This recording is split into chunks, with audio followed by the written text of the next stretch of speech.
We weather the storm and the squalls on the shore, dropping ill anecdotes that you ain't heard before. This ain't casting away, it's a deep sea dive, extracting the truth so the culture can thrive. We dissect every piece of the wreckage and rust, turning nautical tales into audible trust. So batten the hatches and lock the main gate. The Shipwreck Podcast is determining fate.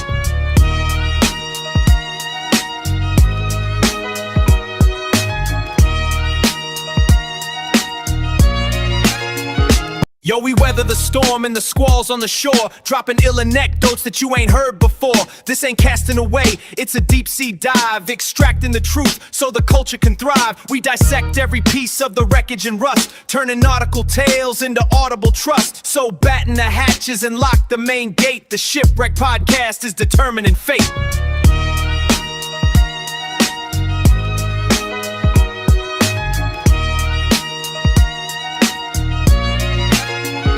Yo, we weather the storm and the squalls on the shore, dropping ill anecdotes that you ain't heard before.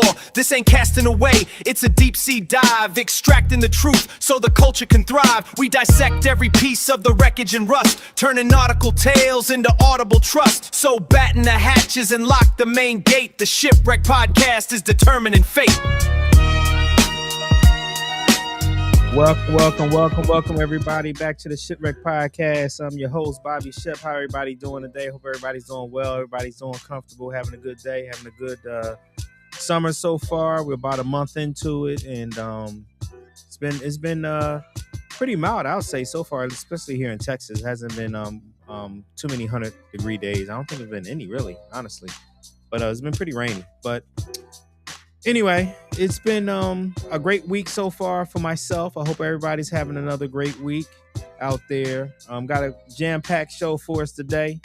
Wanted to do something a little different. As far as wanted to do another quick history lesson today. Wanted to talk about the party switch from the 60s to now. How the Democrats and Republicans basically switched their historical roles from slavery on.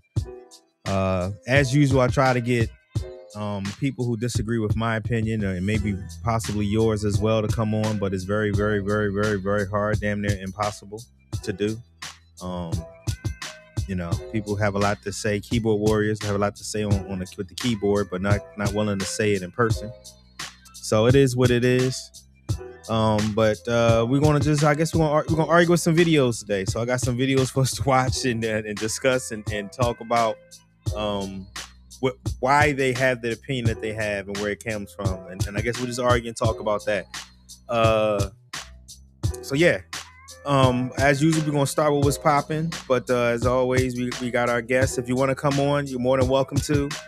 Hit the link. I'll put it on Facebook as well as YouTube. Hit the link, and then you can welcome to join the party at any time, the pod at any time, and tell us how you feel about what we talking about at the moment or what we talk about the whole pod, honestly. Everybody's always welcome on the couch behind me to enjoy themselves and have a conversation with us. As usual, we have our usual guests that's come on, and so let's start to welcome on here early. Ronnie, how we doing today, my brother? What's good, my brother, man? Good to see your face. Good to hear your voice. Yeah, same here. Good to experience this date and this podcast with you again. Appreciate you getting this on. You know what I mean? Getting us together and making sure that, we can go out here and spread what we need to spread and love who we need to love and invite people to come on when they come on and, learn something and, express their opinions. Super excited. Go. Yep. So again, if you want to come on to the pod, you're more than welcome to. We just ask for respectful conversation. As always, respectful and factual. Those are two major things that we definitely want to have on the pod. But definitely bring your opinions, bring how you feel about what's going on. So with that being said, I'm looking at some of the comments already, and look like we got some new visitors in here that wants to use some profanity. We got it here early. Yeah. And just want to break out the N-word.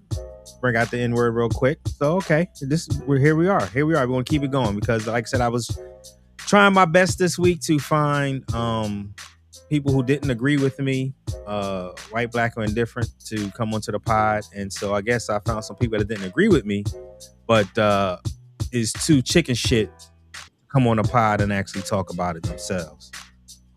So here we are. Black, can you hear us? Wow. Yo, can you hear me? Yeah, I got you. I got you loud and clear. Yeah, dog. I got it to work fine. Yeah. Welcome to the pod. Welcome to the pod. How's your week been so far? Tired. Tiring? Yeah, I'm up in Atlantic City teaching. So that shit kicked my ass last 3 days. you, you remember when I told you I got it all under control and I'm comfortable? Shit, they threw me a curveball this week, but I'm like, oh shit, I gotta go back to the drawing board. Yeah, I gotta go back to the drawing board with this. So I told the guys, as long as I got the material in front of me and I'm going over, I understand it. Yeah.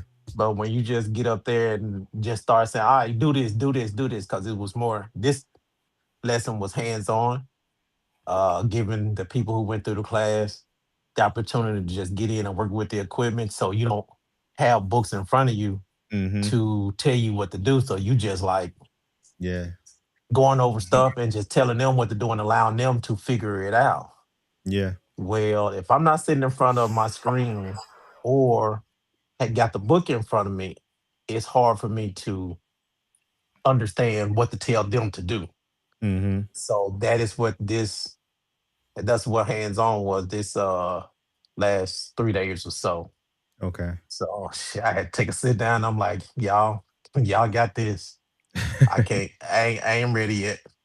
Coach put me back on the bench. Back on the bench. I ain't ready. Put me back on the bench. Okay. It'll come though. It'll come. I gotta get back in the weight room. Yeah. You just gotta keep looking at the material. Eventually it'll come to you. Yeah. It'll be second nature sooner or later.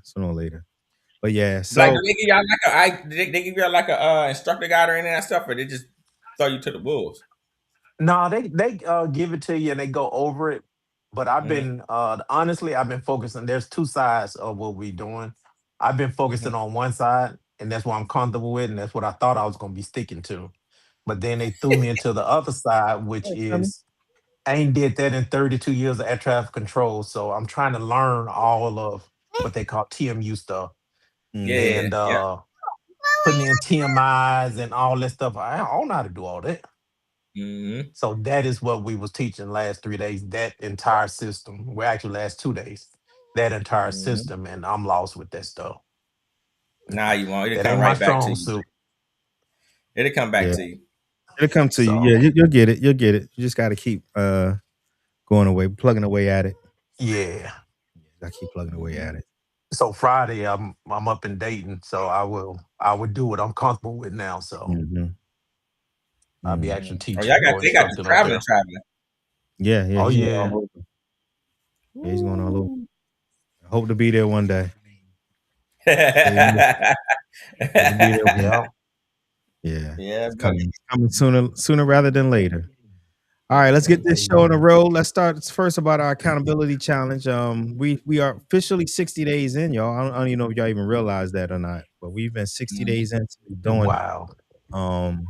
And Ronnie, I'll start with you. How's your challenge been going so far? 60 days in, we got another 30, and we're going to see what the results are.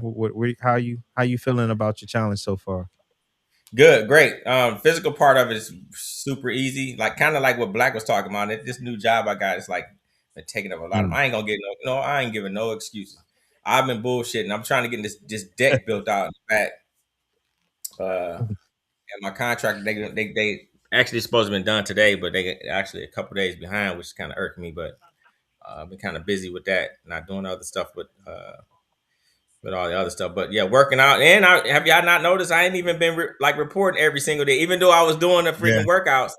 I was like, man, I wanted to try to get this thing done because my wife, I actually supposed to have to get this done 2 years ago, but I've been bullshitting because we was traveling the last 2 years while I was enjoying my retirement. And then I jumped onto a new gig, and I'm like, oh man. But otherwise, man, going sweet, going smooth, man. Everything working out. Summer just started. So we gonna do it kind of big this summer, man. Yeah. Yeah. So, what about your nonprofit? How I know that was one of the biggest Oh, hurdles for I ain't you even so I far. ain't even been on that. Listen, I ain't even touched it. Like I said, I ain't been on none Mhm. of that. I ain't signed up for the freaking gym thing yet, and that's right down the street, Mm. which is kind of super lazy about me. And then the nonprofit that's low priority right now, even though I need to Yeah. get jumping on that stuff, man. My Yeah. brother actually Okay. been actually already on it. It's just me and my time framing. I'm like, I get home, like I'm tired. I don't want to do nothing. Mhm. So It's I'm still You're kind of back out there getting off the couch and, not when you didn't yeah, have anything much to do that you really had to do. bruh. Now it's something you gotta do 5 days a week. It's a Yeah, it's been difference. over. It's a change. It's over. It's at day one. I'm at day 44 right now at work. 45. Mhm. So yeah, it's kind of still that like, man, do I really want to? But yeah, I still get it done. It's all good. We'll see how it works out. Mhm. Mhm. Black, how's your challenge been going so far? Pretty good. I haven't been in the gym 3 times a week or working out 3 times a week, like I said. I started to lose about 3 or 4 pounds, and then shit, 2 or 3 of them came back. So Mhm. the weight loss has ceased. The push-ups, I've been consistent with that. Even though days I don't feel like it, Mhm. I will go lay in the bed sometimes and be like, damn, I ain't do my push-up. And I will literally tell myself, fucking I ain't doing today. Mhm. And then I just hear y'all voice be like, get your ass up. And I hop up out the Yeah. bed, go and crank out me 50. And a lot of it is just feeling guilty or letting y'all down if I don't do the 50. And that's Yeah. that's the part that I like about the accountability group that we have. Hmm. And Mhm. that's why some nights y'all will get a late text from me like 11 o'clock at night, got my 50 in, because I literally get out the shower and be thinking about the day, and I'll be like, damn, did I do my 50? Mhm. I'm like, I ain't doing That's today. good, bro.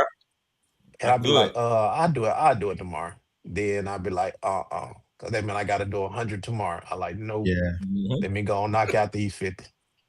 Yeah. So Hmm. it used to take me, I can see a difference because it used to take me shit all day to do 50. I was doing like 10 at a time. Mhm. And now I can knock out probably 30 at a time, 25, 30 at a time. Yeah. So it don't take me but maybe 15 minutes at the most. Sometimes it don't even take me that long, just depend on how tired I am or not. So, but it's coming. It's just I gotta get more with this traveling. You kind of gotta figure out how to get your workout in or whatever I'm gonna do physical.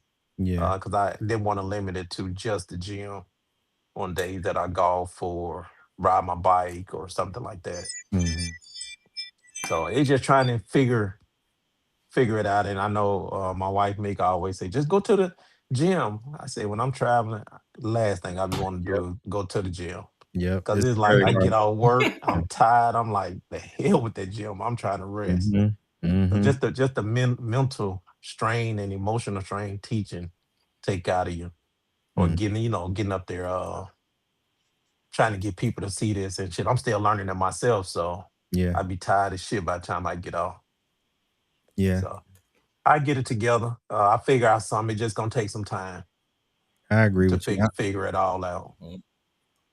Yeah, I absolutely agree with you. That's really where I'm at too. I got to get more consistent with my push-ups. I'll do some because once I got out of the habit of not doing them every day, it was hard to give like, oh man, I owe 50. Man, I owe another 50 today. Oh man, Yo, now I owe 70. You know what I mean? Like, so I gotta just maybe just do a clean slate and just say I'm gonna just start from where doing 75 a day and just call it a day. And just do that and then just say I need to do 100 because I owe this, I owe that, or whatever. But I need to be more consistent on that. My hmm cardio, I'm doing that really well. I'm staying on that. I switched over now since I finished the 5K, and I've been able to do the 5K consistently. I'm trying to now work on getting my heart rate down. Because but I've naturally had a high heart rate. Like I remember even playing basketball, my heart rate being in the 200s when I was holy younger. shit, bro. Yeah. Oh yeah. I get to 220 when I was younger. And Wow. and so now, even now, when I'm doing a 5K and I'm running at like 4.5 to 5 miles per hour, it'll be in the 170s. Pretty, I ain't say pretty consistent the entire time. And so I'm trying to now get my That's VO2, actually good. right, my VO2 max down. I'm trying to get it down. So I'm Mhm. doing more hit training now and more actually just walking on the treadmill at the incline to get my heart rate in the 120 area. They said it'll help strengthen your heart without stressing your heart. So that's what I'm working Mhm. on now. Wait, you talking about like you running? You get down to one? Ain't no way you gonna get down to 120. No, running, right? not running. I'm doing that now. I'm doing the 120s now. Oh, okay. Walking on the treadmill, walking with the incline.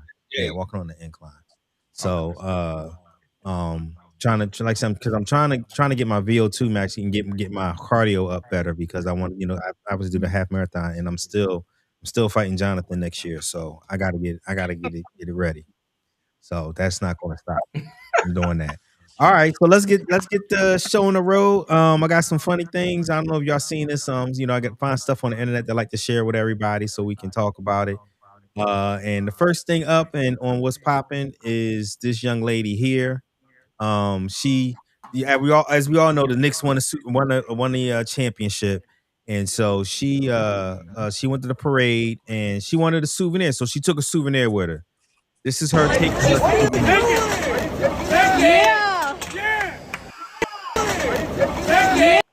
This is her taking her souvenir.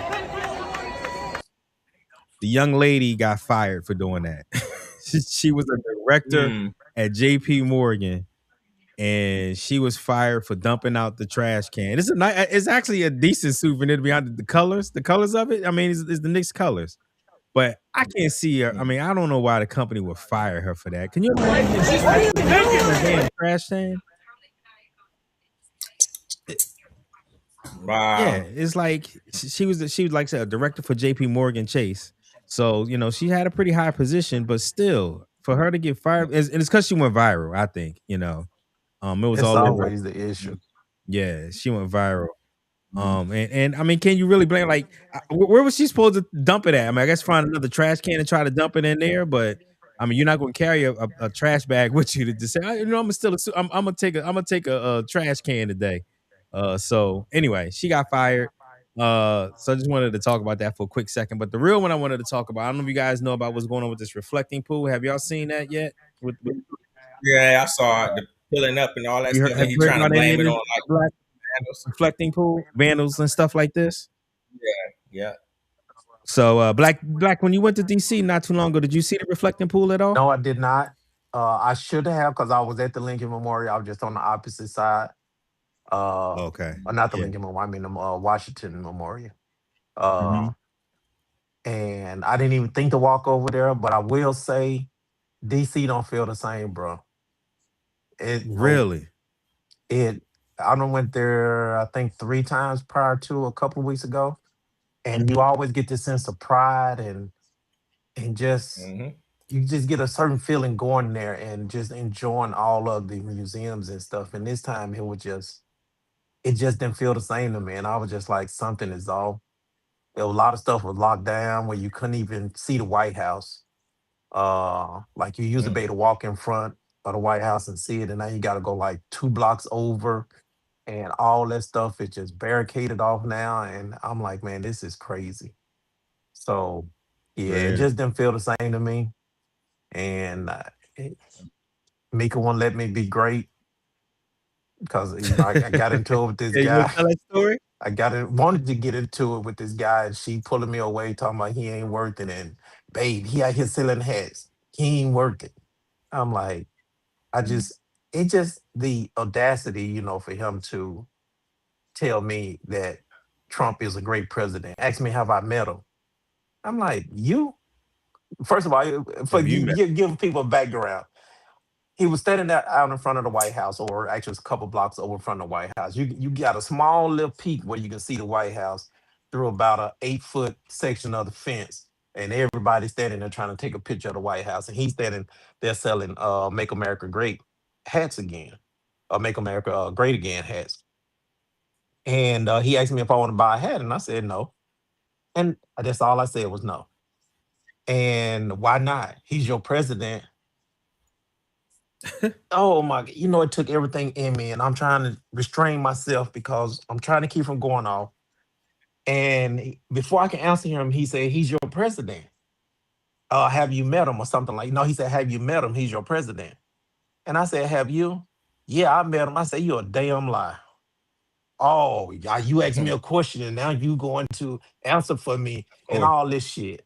And that's Yeah. when we went back and forth and Mika started pulling me away and wouldn't let me go ham on his ass. And I just let her pull me away and held my hand up and was like, all right, dude, you got it. But I wanted to go in on him. It Mm-hmm. just, you know damn well he ain't met the president, but want to sit there and talk about he have and how great of a person Yeah. he is and stuff like that. Dude, please, just stop. So it's all kinds of shit going on. I did see National Guard walking around. And it most of the time when you see them, it look like they just lost. They just like walking for no reason. Ain't doing shit, just walking around. Uh Mm-hmm. Mhm. did see a couple of police officers. Uh but it's the DC is just not the same. Around the White House is not the same. It's way more isolated and it just seemed like it's no fun there anymore. It's not even I'm not gonna say it's not worth going because we did have a good time. But we had a Mm-hmm. better time getting outside of the main area of DC and going like to I think it's not Alexander City. It's just south of DC. I can't think of the name. National Harbor. Alexandria. We went to National Na- Harbor. National Yeah. Harbor.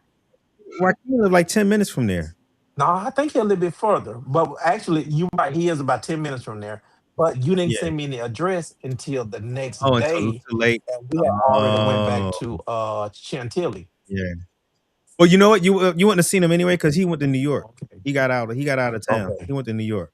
He was Yep. actually went to New York for that. I totally forgot that he was there Who up until. there? Who up there, Bobby? My son. My son is Oh, shit. stationed out there. Yeah. Yep. Nice. So it was a good time outside of the DC area, but going in there and seeing some of the stuff, just knowing the feeling that I used to get the first couple of times or few times that I went, it just wasn't the same feeling. So hopefully in a few years it'll come back, but uh it's just not the same. Mm-hmm. He's Cowboy wait. He's Keith. stationed. I'm sorry. Wait, Yeah, you he's say your stationed. son's stationed at in DC?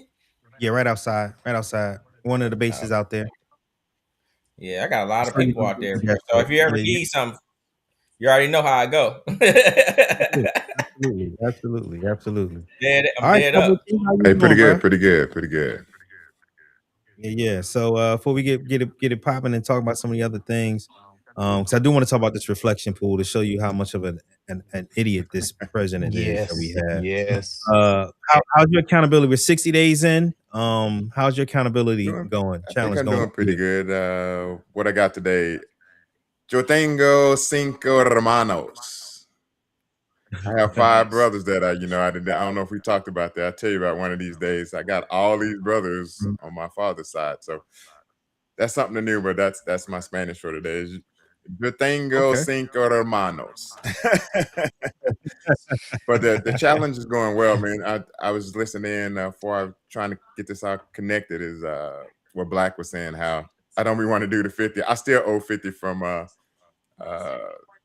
Juneteenth, but y'all owe me reparations. I don't know what I'm gonna say, so I might get them in.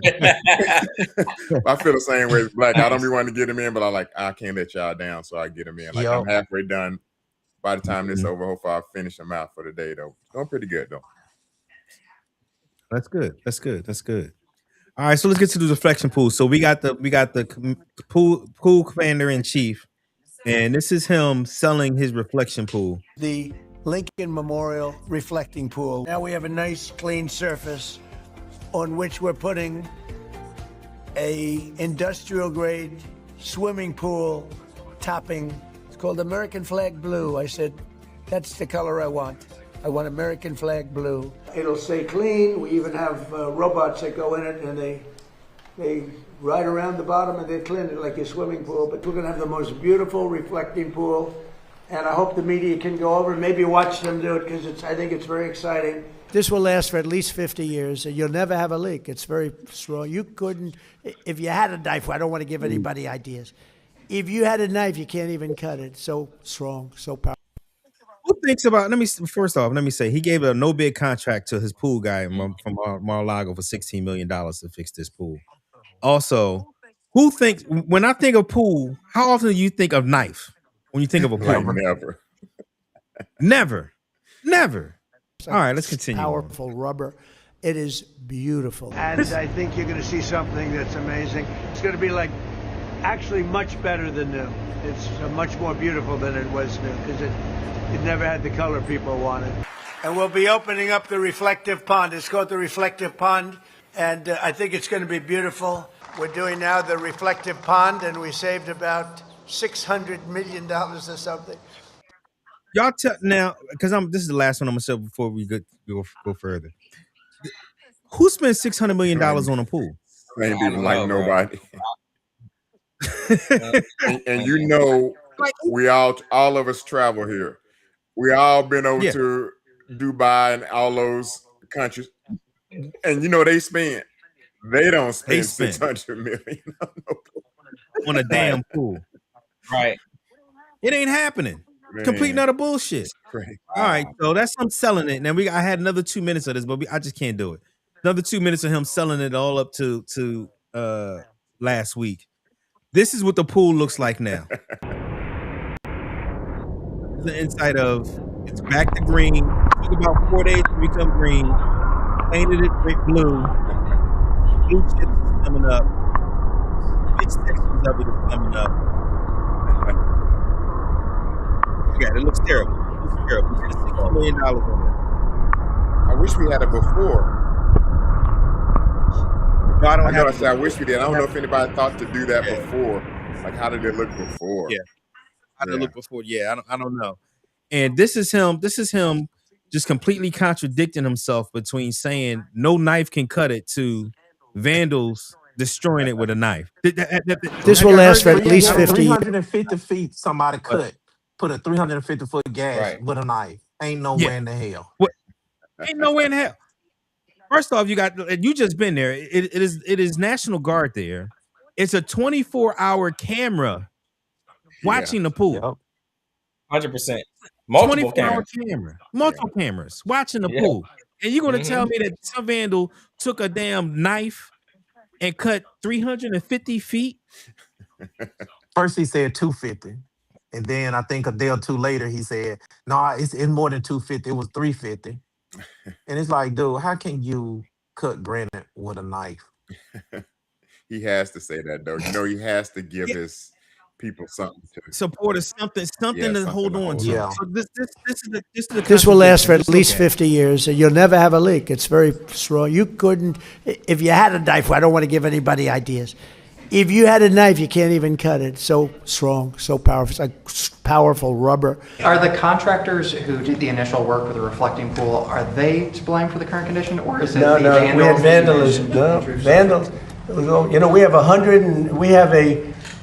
I think 290, 300-foot slit right through it. Probably a box cutter or a knife of some kind. National Guard and police have been all over the mall. How would these vandals have gotten so close to do something like that? Do you have any proof of this? I mean, we didn't have a lot of them then. Who would think that somebody would go into a pool and take a knife and start cutting it? But do you have proof of that? That they used we have proof. Photos or videos? Well, let's put it this way. When you have a 350, I think it's 350, not 250, a 350-foot slit from one end to the other, you think that's proof? Reporters have been down there today looking for that slit that you mentioned, and there's no evidence of it. All you'd have to do is see the Parks Department. They'll show it to you. Or see the secretary. But I saw it. They cut it very... So my first, seeing this and see that the man can never be wrong. He can never make a mistake about anything. How can you possibly still support something like this? Like, how can you not be embarrassed for yourself that, man, I can't believe that I support a fucking guy like this? Because you just believe what he says. He's created that narrative where it's fake news, and they'll always go to that fake news. If you talk to people who don't believe in facts, you never can reach them. Yeah. You're right. No matter what you show to prove, You do all you can literally show the proof and still it won't Yeah. go by. I mean, look at the Epstein ladies, man. Yeah. Look at all that stuff. I mean, the proof is. I mean, Yeah. you got the victims literally telling you, "Hey, Victims. no one has come and talked to me." Yeah. Oh, we talked to them. Like nobody has talked to me. Like Yeah. who thinks gonna be lying about Yeah. this? Right. So And you know, I don't know, bro. This just the it's motherfucker. you know what's so They're funny? burning bread. Yeah. What's so funny about what you said about Epstein is, and this is a fact. More people have been arrested for touching this fucking pool over the last week than has been arrested for Are the you Epstein serious? files. Yeah. Wow. Yes, he's arrested people. He's arrested 5 people have been arrested for touching the pool. And then, so you wanted to see we don't have a before, but I have an Wow. after. This is what the pool looks like now. He's got it completely Is that- surrounded. That's not Photoshop. That's not AI. No, he has it surrounded. Like literally, they built. Now I think the guard. I don't think they got the guard shack. Oh, up okay, top, okay. But they That have was a gates big around. business. They I hope that literally ain't have AI. You know, gates we don't around want to it. pass no AI Yeah, on people. yeah. I don't know if yeah. But they literally have gates Wow. around it now. They put gates around it, and they're arresting anybody before they put the gates around it. They're arresting anybody who goes there and touch the water. So you can get arrested for touching water, but don't get arrested for molesting little girls. We can't investigate that. Are those can't guard investigate. shacks? Yeah, I think that part is AI. Let me see if I Yeah, know. I was wondering if we can get. I think that webcam is always 24 hours, but I don't know if we can get it. Let me see. I was curious about that too. I'm like that I too. There's wouldn't always doubt a camera on it.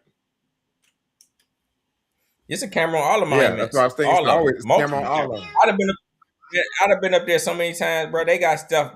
They ain't no way nobody could not find out who did that. There's no way, Yeah. unless they turned them janks Thank off. you. It's like, you know what, nobody's watching this. It's impossible, bro. Yep. Yeah, 100%. And you know, DC don't never go to sleep, so it's always somebody around that mug too. So that's the whole other thing. Like that's what don't make any sense to me. Yeah, it's somebody gonna always. You just couldn't sneak up. No way. I can't see it. No, there's no way. It's absolutely ridiculous. No way possible. It's absolutely, and it was like, remember when he did the Sharpie for the for the hurricane, and he was saying when it was supposed to be like only hitting Florida, and he did the Sharpie to show that it was supposed to hit Alabama and Mississippi and Georgia when it was only going to hit, like, he does some ridiculous things. It's astonishing. It really is. Yeah, the Earth cameras on it now, but can't hardly see it though. Yeah, I'm looking at it too. You see something around it though. You do see. You don't see. You see the gates around it. Yeah, but yeah, it's like that. It's might be 24/7. But that kind of stuff, man. But if people start believing those things, man, what this guy said, all they doing, like, they're gonna read. I hope they ain't using the same contractor. You know what I'm saying? Why like, not? If they gonna, Bobby, right? Why not? You're right. You're 100% right. They're gonna double the payment. Yep, it ain't the contractor's fault according to them. It's the vendor. Right. Yeah, So they just right, gonna you're have the same people Yeah. do the same messed up shit. Yep. Yeah, do it again. Yep. Fix the vandal money. stuff. Another 16 million to fix the vandal stuff. Right, 32 million plus or whatever it's gonna cost now, because they got to take that stuff, probably take it all back out, Yep. dispose of it, drain the pool again, Yeah. Yep. resurface or reglaze it, whatever the hell they did with it, refill it back up. That's gonna cost way more than it did the first time. It's dumb. Yep. That is bananas. They should have had warranty on their work. Even though they kind of try to, any company will have warranty when they work, but we're talking about, again, he's not blaming the contractor. He's blaming phantom vandals. Right. Alleged vandals. Yeah. Let's go tear up this pool for no reason. Like, why would you ever do that? Why is the water back green? I mean, didn't they say they had like the pool cleaner things that supposedly clean up all the algae and all that The stuff? cut did it all. That cut did it all. Everything. Yeah. Right. It just contaminated the whole thing. They found the vandal. The vandal's Mother Nature. That's who the vandal is. Right. They found them. All right, I'm gonna show you. Let me add a screen so you guys can see. I don't know, man. They just talk, man. Let's do it. It's crazy. Oh, did you see the senator was talking about what they should do to the vandals? Give them No. like life in prison. Oh no! Wow. Wow. Y'all didn't see No, that? I Oh didn't. man, No. I watched it this morning. I watched that this morning when I was getting ready for work. Yep, it So was this like is I'm like, this is them. This is them putting the gates up now. Yeah. Yep. And this is them arresting somebody for touching the water. Insane to me, man. it's illegal to touch the water in DC now. That's Yeah. insane to me. Wow. Yeah. More people were arrested for touching a reflecting pool than for the Epstein file. Why do you do it? It's Why did you ridiculous. touch the water? It's been a minute since I've been It's out there, but before you used to be able to just do what you want. You can't get in. You can, And dude. That used to be like You that. could get in before. Yeah. They're They used harassing to- people too for taking pictures of it. That's why they putting the gates 'Cause up. I know you 'Cause could they're kick in harassing and do people. a long time ago. I don't remember ever not being able to go right by the pool ever. Never. Like, listen, just what Black said. They like when I was up there probably 4 months ago. They had, like you said, they had like the gates up. Like the White House was, you couldn't even like get close to that Yeah, thing. you, It's like you just like barely what he's could see talking the about. White House. I mean, barely could see it. They got a gate. Yeah, they got a bunch of that gated off. Like you can't even go down some of the streets down there. Exactly. It's retarded. And those streets used to be open. Wow. Yep. Uh, You used to be able to walk right in front Yeah, of the White man. House because I think the first 3 times I went there was always a lady out there protesting, and she out there every. This is old lady. I think she done passed now, but if she. I don't think I ever went out there. I don't think I ever went out there when nobody was. Yeah, but it was this old lady. She's been there forever, every day, Really? protesting, and she got a tent and everything set up. Mm. And that's how close you can get to the White House. You literally can Be almost on the line. He's right. out He's right. You can almost be on the He line. moved all the freaking, White House. yeah, he moved all Now- the homeless folk out of there too, man. And you barely could see it. You barely Yeah. could see the White House. Mhm. Now that's how far. Wow. I can understand it. It All don't right, feel Carl. like it's the people's place anymore. I can feel it. What I think I'm messing up. Black's saying. You don't feel it. Yeah. Mm. Yeah. It is. It's a shame. It's a shame because it's supposed Yeah, to be the people's house. All that, everything there should have been the monument, pool, everything is supposed to be. Hey, just keep it clean for everybody and everybody enjoy. But that was Yep. And now too, because of his concert was such that's a success. now he's having a rally for himself, and so it's such a shame. Just this country is really a joke. It's a complete and utter joke at this point. I wouldn't say the I country. really think I would say Yeah, I'm our gonna say the political same thing system. too. Yeah, it's not the country. The system, yeah. Because I think Yeah. we still treat each other, our neighbors. Hopefully we're all still treating each other civilly, and we're welcoming these people coming in for the World Cup. I like to think that the normal person is, but I don't know. What you think, Black? It's the top, not the real people. What you think? I'm gonna take a page out of Ronnie's book. The system is still good, and I believe that more than 50% of the people is still on the good side. Now I won't say how much north or how far north of 50 I'm gonna go, but at least 51% of the people are still good, and we still looking out for each I'm gonna roll with other, Ronnie too. and we still have some wits about us. It's the yahoos, and I think you're gonna always say 10% on either side. You're gonna have 80% of us is good. You're gonna have 10% great and 10% horrible. And we focus on the 10% that's great, and we focus on the 10% that's horrible. And they speak louder than the 80% because the 80% just moving on with life and be like, yeah, they crazy. And that's them. So we tend to talk about the 10%. That's a fact. I mean, that's 100% fact. That's a great breakdown for real. I like that too. That's Because an excellent breakdown. and if you think about it, any leadership position that you win, you deal with but more. I mean, less. I mean, of course, it's less people that's jacked up. But you spend more of your time. You disciplining the 2% of your people. You disciplining. That's who you got to worry about. 2%.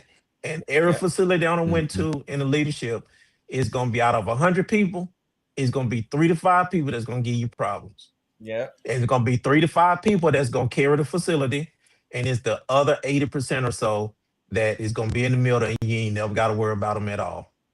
Yeah. That's Yeah. a And great that's breakdown. pretty much life. Okay. Mm-hmm. That's real. That's true. That's kind of like where we are with our time. I like to hear that. I'm glad you said that. I like to hear that because I was Yeah. giving up on America. No, man, not never, bro. Like, listen, this is still the greatest country on the planet, bro. By far. It's very good. Don't get that. Don't get that twisted. But like I said, we all, like you kind of said already too. Like even for our time frame, it's like you're not gonna always be on top. You're gonna have some of them losing seasons. You know what I mean? You grow the most in them losing seasons. Right now, Yeah. we might be in our losing season right now. We might be rebuilding. You know what I mean? We might have to make a couple trades and get some folk on the team. I know. Just Build some us Giannis back up, Antetokounmpo, I think. Hey, listen. The Bulls ain't still winning championships, are they? Facts. So that's how I go, man. You got the up years and mostly we got mostly up years and down any time of the frame. But I'll take this place over any place on the planet by far, 100% of the time. And I do agree. believe that there's a bigger event going on than we ready to acknowledge. Uh, I think we are in a time change. The system that we was in is changing, and that's a whole nother pod. Probably about every 200 years or so, we go through a major one, and probably about every 80 to 100 years, we go through smaller changes. And our last big change was probably right around the 30s, 1930, when we ushered in a New Deal. If you think about what life was like before the New Deal and what happened between 30 and 35, we basically built a system that we still living on. And right about now, it's time for another change. And I think we're just ushering in another change, and it looks chaotic. Now, did Trump understand it? I don't think so. Is he spearheading? I don't think so. But our old system is phasing out, and we're moving into a new system. If you look at what AI is doing, you look at what crypto is doing, our system it's what we grew up on is no longer. And it looks chaotic until everything smooths out. And it probably won't smooth out until the 40s or the 50s, 2040, 2050. But I believe that is what is truly going on. If you look at the last probably 200 to 300 years, this is what it goes through. And if you get biblical, this happened biblically as well. That we just going through another cycle. It's time for the new cycle to be ushered in. And it can go a lot deeper, but if you look at what happened in the Vatican year and a half ago, Vatican is pretty much dead. And if you look at the three head three headed monsters, we have one in DC, the Vatican, and Rome. And look at how all of those fail, we fallen. That's why DC look like it is. Yeah, I So definitely think that we're not going to be the superpower much longer. I think we are still. It's just gonna be Listen, different. It's not gonna be the same. Yeah. I We don't think will. nothing's ever changed ever. I think everybody. The only thing I think has changed is people. The times have, or I'm sorry, the times have changed. That's it. I mean, if you think about I every think person, the system if you has think, changed. The people don't yeah, change. The system has changed. that's true. But if you go, even though you go back and look at history, right? Even biblical times, right? It's always something, like you said, something major, always changing something, right? Yeah. Ultimately, The system changes. the time, yeah, right? It's just the times have changed, but the people, we're not going to change. We're just going to adjust to the system or to the Yep. changes. So that's just Yep. where we are, and I think kind of where, depending on what level you are, like where you are in your lifetime, whatever. I don't think anything has really changed. Honestly, I think it's always been the way that it is. Just we have faster ways of getting information. That's pretty much about it. Everything else is the same. You still got the oligarchs that's running the world. You still got people. You still got wars. That's people killing each other for no damn reason other than I want this piece of concrete that I say is mine, and other people say no, it's mine. You still got religious freaking separation of wars going on. You still got the battle between the rich, the haves and the haves not. That's never go back. It's all these wickets are all in the Bible. None of this has changed. So for me, and I think a majority of where we are, at 80% or 85% that are just moving along, that you ain't got too much worry about. We just in the mix of like adjusting to it, and you're gonna always have the people that get to the point where, like where we are now, where we have leadership that's not doing what they should be doing for everybody. You know what I'm saying? They greedy, right? And that's, you go back and look at the biblical times. Like look what even what King Solomon did. He killed he killed the man just to take his wife, bro. Like really? Right? Or he sent him to war to so he can get killed, so he can take his wife. You know what I'm saying? So that's the kind of stuff that, you know what I mean, you look at like the kind of things that are happening right now. It's nothing, it's the same exact thing, bro. Same thing. But that brings about a good question though. Are we as African American men or people, and as American people, are we doing enough to affect that change how we want it to be for the future? Are we doing enough? No. What do you mean? What aspect? In all of it, politically, humanitarianly, even to the earth, taking care of the earth, everything. Are we as American, just our portion of it, the American people, African American people, not just us, just are we doing enough to affect how this country and how it's going to go here? Like we can see our forefathers and foremothers before us, how they made change. Are we doing enough, or are we just sitting back and letting it happen? And should we, I wonder about that all the time. Are we doing enough, and should we be doing more, or is this the time to lay back until a right time? I don't know the answer to that, because I've been asking that question a lot. Like, should we be doing more? Is there something more we could be doing to affect the change? I don't know. I think on a micro level of our individual families, we are. Okay. On a I micro agree. level there. On a macro level, I think we do different things at different times for our communities. Okay. More on a macro level. Could we all be doing more? Absolutely. Are none of us here are Martin Luther King or Malcolm X or anything like that. But so that's my thing. I think we're doing a micro and then somewhat macro as far as with the people we know and the people that we can influence, small wise. Could we come together and do it in a higher level? Absolutely. But how or where will we do it at? I guess is the question we have to but again, I think it comes down to what Black said. We are in that, 80 to 85%. So Oh yeah, my bad. it's hard to somebody said that was David, not He's Solomon. right. No, he's right. He's right. Yeah. So and thank you for the comment. You're more than welcome to come on to the pod if you want to come on as well. The link is in whether it's YouTube or Facebook. Actually, I need to put it on this other one for YouTube. We are more than welcome to come on and join us, because this is what we do, introspective on everything, life and just in history and everything like that. But like I think we get comfortable in our own ways of doing it and living. And we come up with ideas. I know I can speak for myself. I know I can come up with ideas of doing things and then just never follow through. That would be more of a macro level to help things, and we just need to make those decisions to say we're going to do it and actually follow through and do it. Yeah. Just curious. And I know that with that kind of activism, and comes stress, and you're vulnerable in places where people with power can just do things to you. It comes at a risk, I would say. Sorry about that. Go ahead, Black. Yeah. No, I ask myself, or ask that same question: are we doing enough? And on a micro levelship, I agree with you 100%. We do what we can in our circle. But I Exactly. think when I ask that question, are we doing enough?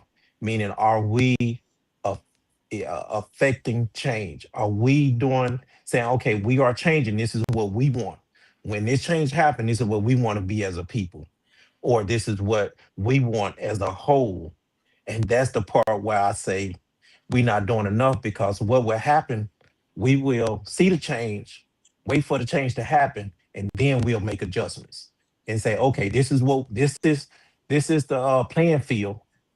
This is what I got to do to succeed, or to make it, or to get to wherever I want to get to. And that is a result of waiting to see what's going to happen. And I say we not doing enough, because instead of waiting to see what's going to happen, let's get in the mix and make the shit happen. So we can guarantee that when all of this is done, the change happens, we know where we going to end up. Because I'll be damn, I bet you right now the Jews know where they're going to be in the next 500, 5 years or 10 years, because they are part of the change. They are the ones, speaking of them, I saw them at the White House too. So they got behind the fence. And I'm like, damn, here they are walking behind the fence, and my black ass can't even get close to the fence.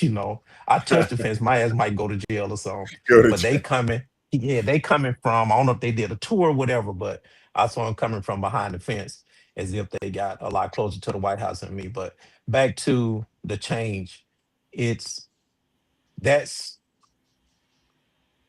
I think where we are as a people is we gonna wait for the change. Once it happens, then we're gonna make adjustments and say, "I this is what I got to do." And there's a lot of other group of people that is uh that is making the change happen, or understanding that what the change is gonna be, and they are positioning themselves to benefit once the change is happening.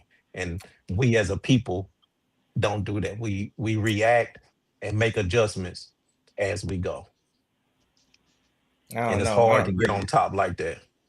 Now, Go you ahead, know what I Ronnie. think? So what I think is, I think we're doing more than enough. Because if we weren't, why would they all of a sudden want to change a lot of this stuff, right? It's if we not. were if It's we you. if we were regressing, if we weren't doing enough, or we were just sitting back, just letting things happen, why would they have to change things? I would just if I watch somebody fail, why would I make the rules differently if they're already failing, All right, right? so let's take what I, you I said I real think world. Let's take what you Okay. said real world. So let's go with voting rights right now. What they're doing with voting rights. Yeah. They're changing things because we are succeeding, and more they're changing things because of the numbers. Um Correct. we're only two generations away from this being a majority minority country. Mhm. And so the only way for the Republican Party and the white superiority that we've had for hundreds of years in this country to continue to have the voting power is to change the rules to make it a lot harder, and change the rules to where that's why they're trying to get rid of birthright citizenship, Mhm. where they don't where we don't have the voting power that is we should be having according to the rules that we have today. No, I agree. That's the point I'm trying to make, right? So I think, like I said, it's more people voting, right? If we weren't doing enough, then why are we having more voting? Oh, should they vote too much? We got to change that. They doing too much, right? Oh my God, Mhm. we got to take away birthright citizenship because there's too many people coming here having their kids on our soil with our laws. Oh, let's change that because they doing too much, right? Mm. Let's take away let's take away some of their celebrities or their leadership. Oh, they doing too much, right? The reason why I say I shouldn't say I disagree totally with what either one. Everybody's right? But the only thing I I see think what you're saying, Ronnie. I feel what you're saying, look Ronnie. Yeah, Mhm. I all look of it. at it in a different light of that, right? We have more leadership, we have more outspoken things. Look at us. We're able to speak upon this without any repercussions. They weren't able to Yeah, do this 40 years ago. They were yeah, coming and yeah, bash your house in and burn up your house and try to take you and put you on the tree some damn where, probably, right? yeah. So Right. Right. we do have more things that are out there. We have more leadership. We have more diversity ever at the top of the list. They're trying to change that. That's why they're getting rid of females at top echelon areas because they doing too much. That's why minority generals, because too many of them getting selected. They doing too much, right? So the whole point of I'm making, you want to stop that gap. So what they doing is they drawing that things back because they say, holy crap, this they doing too damn much, right? And I agree what Black is saying. I think, and on this part, I'm saying he's right in that, in the sense where we should be pushing harder on our leadership that's up there in Washington D.C. and saying, hey, you are not about to stop us from pushing or doing too much, right? We need to push them to get behind what we're trying to get at. And a lot of them on the other side of the aisle are noticing that, hey, they doing too much, right? So that's why they ain't said or done anything, right? That's why they looking at how this stuff is going to work. They know what's about to happen in November. And I'm sorry, basically in January, because November is just the election. We still got to go all the way to January, right? For these people to get to the positions, right? So they understand that part of it, man. They got think tanks that think this stuff through it way smarter than us, right? That go through this stuff letter by letter, period by period, number by number, and they are super detailed. They planned this, what's happening forever, right? So that's why I'm always saying that nothing's really changing at all. It's just the times are changing. And we're going to always have to adjust because this isn't a board game that we built. We just pieces on it. And we got to play in the system because we didn't write the rules. And the people that wrote the rules ain't going to allow you to change the rules to make it not work for them in some aspect. And that's where we are. So can we do to affect any change? I think we're doing as much as we can right now. And I think a lot of it is most people, like a lot of people don't see things that are really happening behind the scenes. But even the nomenclature, that bullshit they put out, oh, Black fathers don't do what they're supposed to do, not knowing the real truth is, no, we are the number one parents that's doing the thing. You got to get out of the rhetoric of listening to other people and saying like, man, where's your facts at? Like you're talking out of the side of your freaking neck. I researched this stuff. You know what I'm saying? Like I live because we have kids, bro. I don't live. We got less time ahead of us than we got behind, or you know what I'm saying? So for me, that's another falsehood for me, right? Because I got kids that are coming behind me, so my time is never going to be up until my legacy out. So that's how I look at stuff, right? So don't ever let people talk to you about, hey, you got less time ahead of you have behind you. No, the fuck you don't, because you got a whole bunch of years behind you that you got to lead the way for. That's just how I think about it, how I look at stuff. Black, you had something to say? Yeah, Ronnie, you kind of proved my point about I'm not looking at it from a point of view of we haven't achieved or haven't beat the system, but we are living inside of a system that's not ours. And if we was 100%. organized and had the power that we could have had with the amount of uh money or I'm gonna keep it to money because money makes shit happen. But if we was organized, and Keith and I had this conversation a couple of times, we are out organized. We're not poor. We don't have the resources. We're just out organized. And if all those generals and stuff that was fired, or the women was fired, or the people that was let go, or even the voting rights, stripping away the voting rights act, if we had true power, they wouldn't have did that shit. They wouldn't even touch it because we would shut the shit down, or we would pick up. If we had the true power, we'll pick up a phone call and say, "Don't touch that shit," or "This is what's gonna happen." Mm-hmm. But we don't. We living in a system that is not ours, and the system is changing. Why? Because we are gaining in their system, but we don't have the power to do anything. We're gonna wait for them to change the system again and figure out a way to excel in their system again. So that is what I'm talking about. We don't have the power to do anything about it. And we are, I believe it's organization because we smart as hell. We have the money. We spend more money than any other race collectively. But as Keith and I don't debated about it, it's organization. We are out organized. We are all doing our things individual, Mm-hmm. but we're not doing it collectively. I agree, So I don't look at it 100%. from a micro level, as He's right. in uh we haven't excelled because as shit, I can't think of his name right now, but he said, you give us the rules, the level of playing field, we killing it. hmm Just tell us what the rules are Mhm. and make the field level. We gonna outrun your ass in every category you can think of. It's been proven throughout history.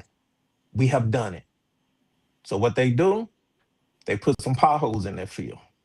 And we 100%. don't figure out a way to we don't figure out a way to jump over the potholes, go around them and jump over them, do what we got to do, or build bridges. We gonna figure it out. So hmm now it's time for a system change. And because we don't have no power, we sit back and let the system change, or we sit back and watch the system change, and we're gonna have to come up with a new different plan. And every time that system change for us, it sets us back. I don't know how many years we can argue about whether it's 20 years, 30 years, 40 years, 100 years. It's depend on how big of a change it is, but we gotta figure out again on how to get ahead. And that's all I'm saying. It's we don't have the power to pick up a phone call and call the president and say, nah, or call the president, let's have this meeting, or call senators and say, let's go eat lunch. You know who do? And I have seen it, and we have seen all of them, the Jews. Mhm. They would pick up a phone call and you would see Mike Johnson ass walk out of a luncheon with nothing but Jews. Oh, you think he went in there just to get a damn hamburger? Hell no. He went in there and they told him what you gonna vote on, what you not gonna vote on, and this is what's gonna happen if you don't. And he walk his ass right back in there and say, let's go on vacation. We ain't voting on this. We ain't voting on nothing. Yeah. Yeah. Listen, Exactly. I agree. Listen, I'm 100%. I agree with you. That really tells me literally what I was saying earlier. Is nothing really changes, right? Except the times. That's been going on forever, bro. The money is not always the ruling factor either. It's like what you said, it's organization, right? You can have all the money in the world, but if it's scattered all over the place, it don't really mean too much. But if you collectively put it all And together, that's Yeah. why I say yeah, organize. That's then what you we got a got. hammer. Money, Yeah, then you got a hammer. the, Then you got a the hammer. But system. here's the other. This, Yeah, here's the other go side of ahead. that. The opposition has a say so in it. So if I'm your opposition, if I'm on the other side of the table, I got counter moves to your counter moves. So a lot of times it's like whenever we look at it on our side of we look at it But on our side of the you may not have a counter move no. You always got a counter with move. a collective. It's just what No, Black Ship, that one example that he gave you about a yeah, collective of Jewish people who have some influence hmm touches that senator. That senator doesn't have a backup plan for that. He has a, you will do it or you will pay. Or you won't be in office next Yeah, time. I'm not. And see, that's what we all have. It is about money, in my opinion. yeah. Again, this is my opinion. It's about money because guess what? When these senators running, here's $100 million. Here's a When you hundred. get Yeah, in, this is what we want. What are black people? We don't have nobody on 13th Avenue, I think. Is where all of the lobbyists are in DC. K Street. Uh 8th Street, you say? K Kilo. K Street. Thank you. Yeah, it's K Street. We don't yeah. have nobody representing black people on K Street. Every other nation in America has one. We don't. hmm Every other major nation, even the Asians got somebody on K Street. hmm We don't. Nobody on K Street speaking for us. Nobody on K Street sliding lobbyist So, money or so we lobbying agree. We the agree with you, senators Ronnie, for. that this game, just say Yeah, the no, game is I Monopoly. agree with you. This game That's is where the Monopoly. money Like you come said, in it at. hadn't changed. We didn't make Monopoly. We learned to play it well. But when we playing this Monopoly game, let's put it like an example. The Jewish people hmm have Boardwalk and Park Place. You got the hmm banks have each one of the railroads and all these other ones up in that corner. We're stuck down here, whatever those purple ones No, at the corner. Keith, we ain't even there. We We ain't just even going there. That's around the what I board. say. We just going around the board collecting $200 when we There we pass go. go. That's what we just That's it. collecting. That's all We we don't even doing. have, and We don't we own need a shit. corner. We need something. Yeah, we I don't need care if something. it's damn what's the purple ones? Yeah, those little purple Yeah, Baltic. Yeah. Baltic. Yeah, Actually, yeah. if you guys really know the numbers, they're the most lucrative ones, believe yeah, it they or could be not. lucrative, but we need them. No, They they're the could most be, lucrative but ones. The we ones ain't right got after them go, though. those ones right after go on that line are the most productive in the game. on that line to see how quick everybody get broke. Yeah. So I get what you're saying, But 100%. even when they changed the game, I 100% agree with what you're saying, but we don't make the rules, right? The rule makers make the rules, and they can change them at any point of this game that they want, because it's house Okay. rules. This is what I was trying to say. And I agree with what you're saying. Our organization needs to be much better, because it used to be a lot better back used to be better. back in the They day. used to be. But they showed you where we are. right. They showed you what happens when you organize. So now, instead of you saying that you may not think people aren't organized, there are organizations out here that are happening. I promise you, right? But Yeah, a lot but of them it's on. a lot of them aren't as loud as they used to be back in the day, because what they do is they assassinate them. Maybe not physically, but all kind of other ways. They assassinate our leaders. They've been doing this again, like I said, since the beginning of the time. Is like a lot of these organizations are happening. I promise you, right? So that's why I'm not disputing that. That's why they're so afraid. They want us to. That's what they want us to. That's why I keep trying to. That's what they want us to come out there and do, and be boisterous and voicing and show who these people are and put them in the front, so they know who to target and who to take. Nah, we done played this game 100 times before. Nah, we ain't gonna play it this time. We're gonna play it around this way and see how now you gotta adjust to our move, right? Because now they don't know which way who to attack first, or which way to What is go. our move? They don't What know. is our move? What you mean with our move? Our move is happening right now. Listen. You may think the people don't have a lot of say so, but when that vote come out, and it will, and they know it, they know what's happening. Right, that's why they doing stuff. So that's why I talked about this when we first started talking about it on the pod. I said, look how quick, watch how fast they try to get all this stuff done. Because he knew he only had really 2 but years. just say, just say if But they in do, November, but in November, suppress the vote. January, basically, they can't suppress the vote. What's going to happen is, and Maybe that's they what their can. problem is. They don't did it before. They're already doing it. No, they're not. Look, we've already won. If you guys really looking at what's happening around the country, we're running seats that were never to be won by a Democrat, right, or any other party, but somebody that was a Republican. They're losing major seats, and it may seem insignificant right now, because this is just a representative in this district. It's significant. But this district been freaking red for the last 70 years. Now all of a sudden it's blue. Because why? Because that's who they're paying attention to. Because small cuts, all those little y'all ever heard of death by 1,000 cuts? Those 1,000 cuts are a lot worse than that big gash. Believe you me. And that's what they're worried about. They want the big gash, but you're gonna get the 1,000 cuts, bro. And by the time you figure it out, you've been bled out. I understand where you come from, Ronnie, but I think my thing is we aren't where we need to be because of organization and sacrifice. I can only speak for myself. For instance, when Kaepernick, they blackball Kaepernick, did I stop watching NFL? No. I can only speak for I think, what's happening right now with what's going on with the voting rights, and the NAACP came out with our major athletes should not be going to these SEC schools, or these schools that are state schools that are trying to suppress the black vote. Well, not suppress the black vote, suppress our representation, I should say. And are we as a people sacrificing I mean, the bus boycott lasted for over a year. Yeah, I know. Tell them it lasted for over a year. The bus boycott lasted for over a year for them to make that change. Yeah, people had to walk miles and miles twice a day to and from work for a year and more to get the change that we needed to get. People had And a lot of people never went back to the bus. Yeah. Right. And so we do not think about, I can speak for myself. I do not think about sacrificing like that. Like we would need to really make a change. If we want a Kaepernick to get a chance to really be in the league, if we stop watching football, exactly. If we went to another league, a USFL or the Canadian Football League, things would have changed.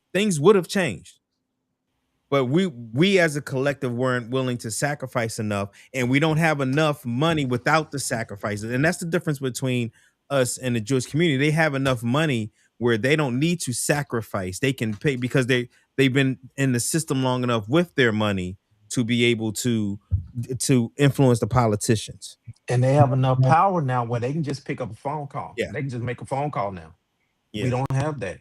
Yeah. It's been like that But forever. you don't need every politician. You just need Yeah, Ronnie, just we take hear some. you that it's been like that, but the system has been like that, and we didn't have power back then, and we don't have power now. So are we gonna Right. just accept that this is how it's gonna be? That's Which is it. what I said earlier, That point. that we we will sit back and watch the system change and then make changes and just deal with whatever comes down. That is Yeah. what we have been doing That's what we've since been doing. we've been in America. Yeah. Yeah, that's what we've been So doing. we understand that that is the system, but there's a lot of people that has come here without shit and built up and organized and sacrificed, and now they no longer depend on the system and waiting for it to collapse or waiting for it to put them in jail or do whatever to them. They like, no, we ain't gonna accept this, and this is what we want. Yeah. That is what we never have had in this country. Yes, we can sit back and wait, and we are great people, and we gonna overcome and all of that. But we still gonna sit back and wait for the shit to hit the fan, and then say, all right, what we do now? Okay, well, I guess I'll go over here and do this, or I guess I'll do this, and we're gonna build ourselves back up. Then they're gonna change the shit again, and we're gonna go right back down to we're gonna drop a couple levels, and we're gonna have to figure the shit back out, and we're just gonna keep doing that. Yes, the system was not built for us. But the system wasn't built for a lot of people in this country that has come in here and took 20, 30, 40 years, and they don't give a damn about who's in office because they still control whoever is in office. We don't control nobody in office. We get our 4, 5 people in there. We got, a couple of black senators in there. No, we don't. Tim Scott. Congressmen. Yeah. We got a couple congressmen, but they ain't got no power. Mm-hmm. They can't, they not in these boards and saying, we're not gonna vote for this and we want this and we don't want that. No, we don't have no billionaires. Jay-Z got his money, but you think he's in politics, or you think he's picking up a phone call calling a politician saying, this is what we want? No, don't do this. No, he worried about trying to get to 3 billion now. Or 2 billion, I guess. He ain't making 2 yet, but shit, he making record deals or making deals with companies to boost up his money. In my opinion, he don't give a damn about us as a people.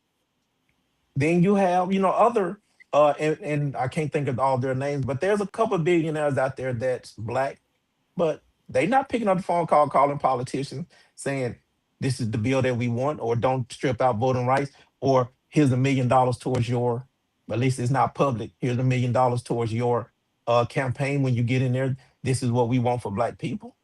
Nobody's doing that. We can research. I can research right now and come up with all of these secret organizations that are funding these politicians, and they don't look like us. They don't have our interests because it's their system. But what we gonna do? Sit back and just continue to wait? Sit back and take the 1,000 cuts and realize, okay, we need to put on some damn band-aids because this shit ain't feeling good. Yeah, That's we need to what be a I'm part of saying, this that the change. system is moving on without us, and we sitting back figuring out what we got to do to survive. Survive it. Yeah, we need to be part of building a new system. We need to be exactly. That's We what need to be a part Ruben. of. When I was talking about Ruben and why his method to, that's what he wants. He wants this thing torn as what Trump's Break doing it to it down. right now. Tear the But he wants system to down. be part of rebuilding it better. Yeah. But if we tear it down, we ain't have nobody in positions to say this is what we want. Yeah. Yeah. This is what we want moving forward. Yeah, the people that are tearing it down are don't want our influence in it at all. At all. Exactly. And they don't look at us as, they don't want us to be their equal. Yeah. Listen, I don't have an argument with you. I hear you. You know what I'm saying? But again, that's a perspective to look at it in the way that you look at it. I see it completely different, right? I see that. I see that. Yeah, yes, we do need to get organized a lot better. I 100% agree to that. And it's not, but it's not just us. Like all the other people that you talked about, all the other nationalities have basically a country behind them, right? So you don't. It's not just them individually here saying, "Hey, this is what we want to do." They have a whole country that's like saying, "Yeah, these our people want to get this stuff done." Right. So that's what we don't have. I think that's a bigger part of what we need to be talking more about is like really connecting to that portion of it to make sure that we have that backing behind us saying, hey, if y'all not treating our people right over here, we ain't buying none of your shit over there. You know what I mean? But we don't have that. Right. That's where we are. That's where we need to organize.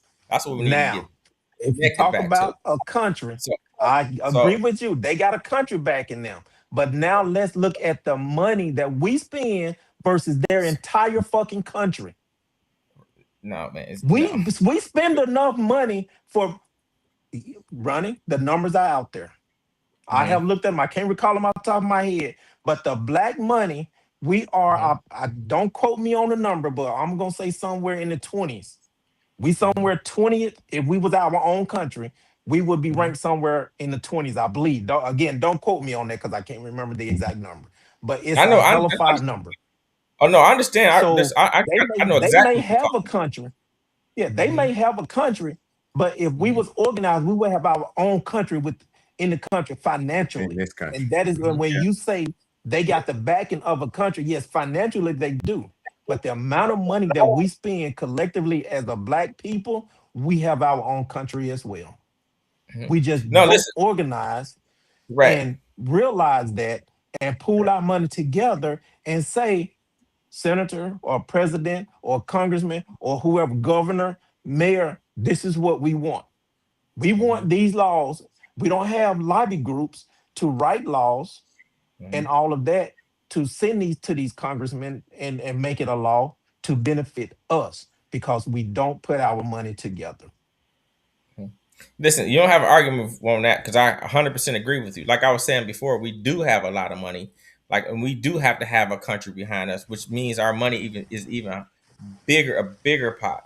How do you get everybody together? How do you get one people on the same accord? You gotta put them on the same. You gotta give them the same type of things that the same type of things that they want to win at or get to, right? You got to put everybody on that accord, which is going to be tough, right? The only reason I say It- that is because some people had to get left behind. I'm gonna tell you that they're never gonna change. Like that, those are the That's true. people. and Those are the people that's that. why you don't everybody is not going to follow you. So Yeah. you can't wait for everybody to be on board Right. I because agree, every white person don't agree, every Jewish person don't 100%. agree what's going on, Listen, every 100. Asian, Mexican, whatever, everybody's not going to agree. But we need it's again my 10% rule. We need Mhm, 10% of the black organization to get down to the top and organize and carry the entire population of black people. And that's what we don't have.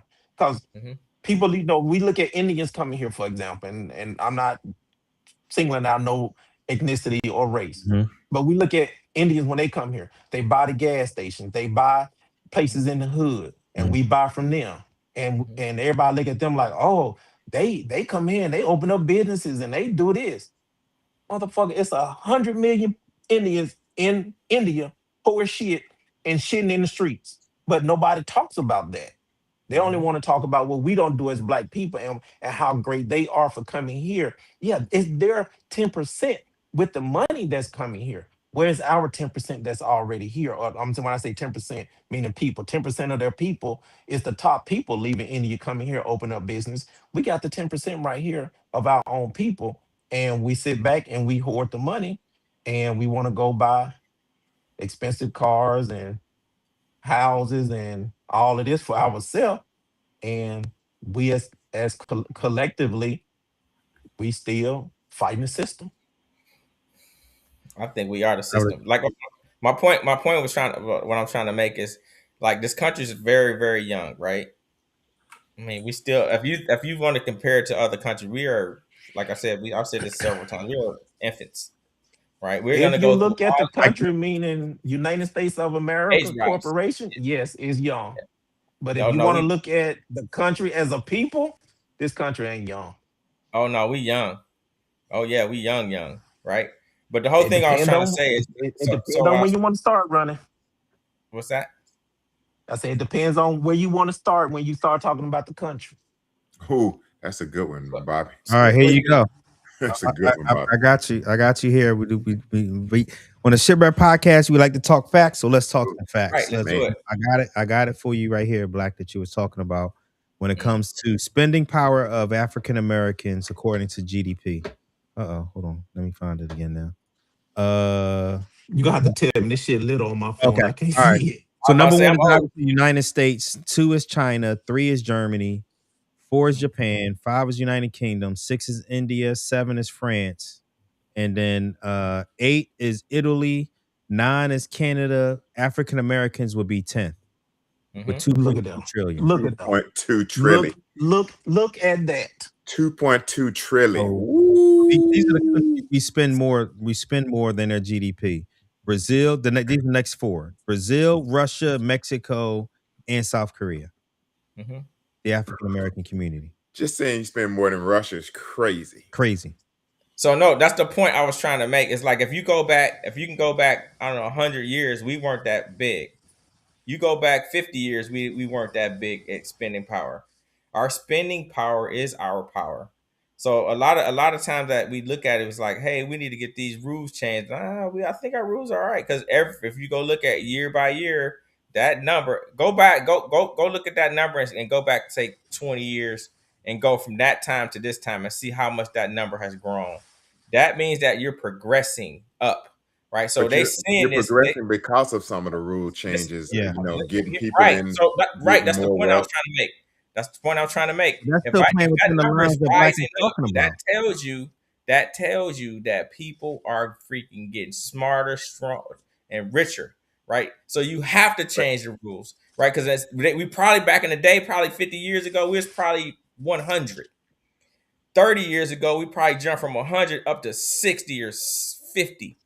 But 10 years ago, we probably jumped from 50 to rule changes, listen, letting us be no. there, Yeah. affirmative action, all these things. To help us to Hear me become out. more equal. Hear me out, right? So what I'm trying to say is we're progressing toward the top, right? If you see that these leapfrogs from say we started at 100 years ago instead of being 10, right? I'm just throwing this out as a We thought, follow. Yeah. right? So at 100 years ago, just say 100 years we was 100. 50 years ago, we at 40. We at number Wait, 40. stop right there. Stop right there. We- How do we make that jump? How? because we have our own businesses. We have our own money. We're investing money. We're getting these laws are changing, like you're saying. However, they were always they weren't always for us. We didn't really get free until 65, right? So you got to think about that, those leapfrogs, right? So if you think about and 10 years from older than I am 9 years older than me, right? So you think about that for a second. We say we jump from 100 to 60 in 50 years. We jump from 60 to 20 in at year 30. Right now we are from 20. We are the number 10 spot in the world. How do we What do would that, you though, think? Ryan? And guess what? I just told you how we did it, right? So And if they're you taking say, our guess power, what? and we don't have any power. Guess what? We number we 10 got and we way don't more have power than power. you think we do. Russia can come to the White House and have a meeting with president and make changes. And we spend more, have more clout financially than Russia. And can we get to the White House? We Right. have There no we go. power I don't think we got. whatsoever. I don't think we got nuclear weapons and a whole army that'll go to war with them either, right? We But we don't have still that. have the Like you said power. before, We don't have you the don't have power. that type. Here we go. Let me I'm gonna interject too. We got money power. Let me see. It's a different type of power. Where's the We are our own country. So the point I was trying to make, we don't. Right, I agree. But if you think about it for a second, we got a lot more power than people think. It's think just it goes- what you said Go ahead. in the beginning is the organizational portion of it, people, so they can understand and know, hey, this is what this this is what real power I is think about. I think it still goes back That's to what I think. sacrifice and collective, being a collective. So this is 2000. So this is going back 25 years ago. In 2000, we were between 8 and 9. So we'd have been number 9 in 2000. So we're at 10 now. We're at 9 in 2000. In 1980, would have been 13. And I went back to 1965. We would have been number 11. So we have Always been there for been a there. long time. So what is the difference between 1965 and now? Other than us as more of as a collective willing to make sacrifices that we're not willing to make as a people today. That's what it says to me. That's what it says to me. So again, that goes to But- that's what he's saying before is Like, our organization isn't right. yeah, our organization, but more not just that, our sacrifice as well. You know what I mean? I mean, which I guess goes all together, hand in hand. But again, if the NAACP had the power they had back in the 60s to be able to go to the Republicans and say, those Republican states, and say, you do this, our athletes are going back to HBCUs and they're going to the Big Ten, they're going to the ACC, they're going anywhere other than these SEC. Yep. I guarantee you they would not have done it. They wouldn't have done it. Mm-hmm. But because they know we're not willing to make that sacrifice. And is it really that big, huge of a sacrifice when you just saying, okay, instead of you playing Alabama, you going to Oregon, you're going to, I mean, so yeah, it's a different, it is a sacrifice, but it isn't as big, you know. But again, how am I to talk when I'm still just sitting on my couch watching the NFL every week when we should have stopped when they blackball Kaepernick for being I out. did. You did. For You did. for You 2 did. years, I did. Absolutely did. You absolutely did. You were one of the few people I knew who actually did it, to be honest. Mm-hmm. So Mm-hmm. those are the stats. Those are the stats. We've always been between from 65, 13 to 9. It's our organization and our willingness to sacrifice, in my opinion. In my opinion. All right, I'm about to piss everybody off. I'm with this segue because I don't know how this woman is a professor. I would never send my kids to Vanderbilt to let this woman teach my kids anything about history. But I am going to segue to what I wanted to talk about today, which was, did the parties ever switch? I'm gonna play this video first, so that way you can hear the bullshit on what they tell themselves, and then we'll talk about it. We can talk about while it's playing if we want. When you think about racial equality and civil rights, which political party comes to mind? The Republicans or the Democrats? Most people would probably say the Democrats, but this answer is incorrect. Since its founding in 1829, the Democratic Party has fought against every major civil rights initiative and has a long history of discrimination. The Democratic Party defended slavery, started the Civil War, opposed Reconstruction, founded the Ku Klux Klan, imposed segregation, perpetrated lynchings, and fought against the Civil Rights Acts of the 1950s and 1960s. All of that. In contrast, the Republican Party was founded in 1854 as an anti-slavery party. Its mission was to stop the spread of slavery into the new Western territories with the aim of abolishing it entirely. This effort, however, was dealt a major blow by the Supreme Court in the 1857 case Dred Scott versus Sandford. The court ruled that slaves aren't citizens, they're property. The 7 justices who voted in favor of slavery, all Democrats. The 2 justices who dissented, both Republicans. The slavery question was, of course, ultimately resolved by a bloody civil war. The commander-in-chief during that war was the first Republican president, Abraham Lincoln, the man who freed the slaves. 6 days after the Confederate Army surrendered, John Wilkes Booth, a Democrat, assassinated President Lincoln. Lincoln's vice president, a Democrat named Andrew Johnson, assumed the presidency. But Johnson adamantly opposed Lincoln's plan to integrate the newly freed slaves into the South's economic and social order. Johnson and the Democratic Party were unified in their opposition to the 13th Amendment, which abolished slavery, the 14th Amendment, which gave blacks citizenship, and the 15th Amendment, which gave blacks the vote. All three passed only because of universal Republican support. During the era of Reconstruction, federal troops stationed in the South helped secure rights for the newly freed slaves. Hundreds of black men were elected to Southern state legislatures as Republicans, and 22 black Republicans served in the U.S. Congress by 1900. The Democrats did not elect a black man to Congress until 1935. But after Reconstruction ended, when the federal troops went home, Democrats roared back into power in the South. They quickly reestablished white supremacy across the region with measures like black codes, laws that restricted the ability of blacks to own property and run businesses, and they imposed poll taxes and literacy tests used to subvert black citizens' right to vote. And how was all of this enforced? By terror, much of it instigated by the Ku Klux Klan, founded by a Democrat, Nathan Bedford Forrest.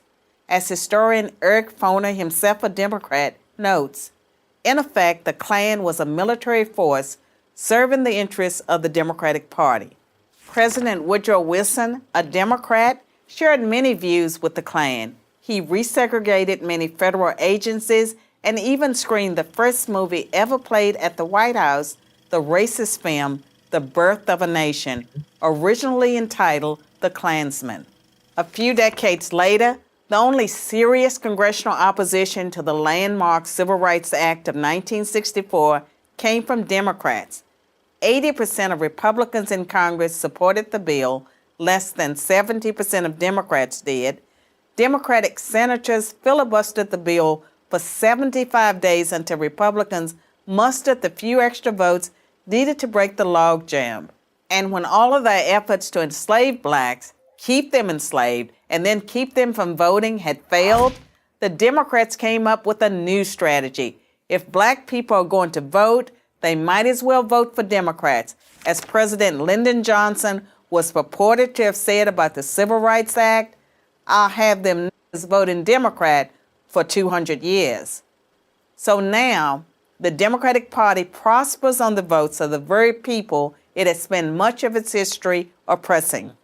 Democrats falsely claim that the Republican Party is the villain, when in reality, it's the failed policies of the Democratic Party that have kept blacks down.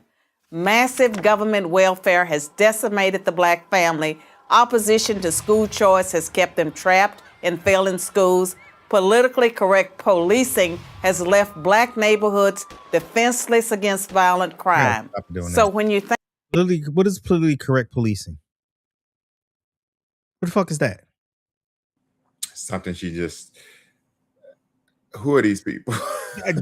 Yeah. Step and fetch it. That's who she is. Yeah. I like how she's gonna stop in 1964, evidently. Yeah, she is. She absolutely is. She has to. Yeah, because it's a great history lesson. I can't dispute anything that she's saying, because that is history. That's factual. Yeah. And she's correct. And now she's not. Now she's not. Yeah. Yeah. What is politically correct policing? Yeah. What does that even mean? I don't know what that means. And then why is the video black people fighting black people? Yeah. So that's one of them. This is one more. Finish pissing y'all off. So this is what they actually tell you. Once upon a time, every student of history, and that meant pretty much everyone with a high school education, knew this. The Democratic Party was the party of slavery and Jim Crow, and the Republican Party was the party of emancipation and racial integration. Democrats were the Confederacy, and Republicans were the Union. Jim Crow Democrats were dominant in the South, and socially tolerant Republicans were dominant in the North. But then, in the 1960s and 70s, everything supposedly flipped. Suddenly, the Republicans became the racists, and the Democrats became the champions of civil rights. Fabricated by left-leaning academic elites and journalists, The story went like this. Republicans couldn't win a national election by appealing to the better nature of the country. They could only win by appealing to the worst. Attributed to Richard Nixon, the media's all-purpose bad guy, this came to be known as the Southern strategy. It was very simple. Win elections by winning the South. And to win the South, appeal to racists. So the Republicans, the party of Lincoln, were to now be labeled the party of rednecks. But this story of the two parties switching identities is a myth. In fact, it's three myths wrapped into one false narrative. Let's take a brief look at each myth in turn. Myth number one, in order to be competitive in the South, Republicans started to pander to white racists in the 1960s. Fact, Republicans actually became competitive in the South as early as 1928 when Republican Herbert Hoover won over 47% of the South's popular vote against Democrat Al Smith. In 1952, Republican President Dwight Eisenhower won the southern states of Tennessee, Florida, and Virginia. And in 1956, he picked up Louisiana, Kentucky, and West Virginia too. And that was after he supported the Supreme Court decision in Brown versus Board of Education that desegregated public schools, and after he sent the 101st Airborne to Little Rock Central High School to enforce integration. Myth number two, Southern Democrats, angry with the Civil Rights Act of 1964, switched parties. Fact, of the 21 Democratic senators who opposed the Civil Rights Act, just one became a Republican. The other 20 continued to be elected as Democrats or were replaced by other Democrats. On average, those 20 seats didn't go Republican for another 2.5 decades. Myth number three, since the implementation of the Southern strategy, the Republicans have dominated the South. Fact, Richard Nixon, the man who is often credited with creating the Southern strategy, lost the Deep South in 1968. In contrast, Democrat Jimmy Carter nearly swept the region in 1976, 12 years after the Civil Rights Act of 1964. And in 1992, over 28 years later, Democrat Bill Clinton won Georgia, Louisiana, Arkansas, Tennessee, Kentucky, and West Virginia. The truth is, Republicans didn't hold a majority of Southern congressional seats until 1994, 30 years after the Civil Rights Act. As Kevin Williamson of National Review writes, if Southern rednecks ditched the Democrats because of a civil rights law passed in 1964, it is strange that they waited until the late 1980s and early 1990s to do so. They say things move slower in the South, but not that slow. Boy, she let out a lot. So what really happened? Why does the South now vote overwhelmingly Republican? Here we go. See what her excuse Because is. the South itself has changed. Its values have changed. The racism that once defined it doesn't anymore. Its values today are conservative ones, pro-life, pro-gun, and pro-small government. They know the And South. here's the proof. Southern whites are far more likely to vote for a black conservative like Senator Tim Scott of South Carolina than a white liberal. In short, history has moved on. Like other regions of the country, the South votes values, not skin color. This is The dangerous. myth of the Southern strategy is just the Democrats' excuse This is for losing the dangerous. South, and yet another way to smear Republicans with the label racist. Don't buy it.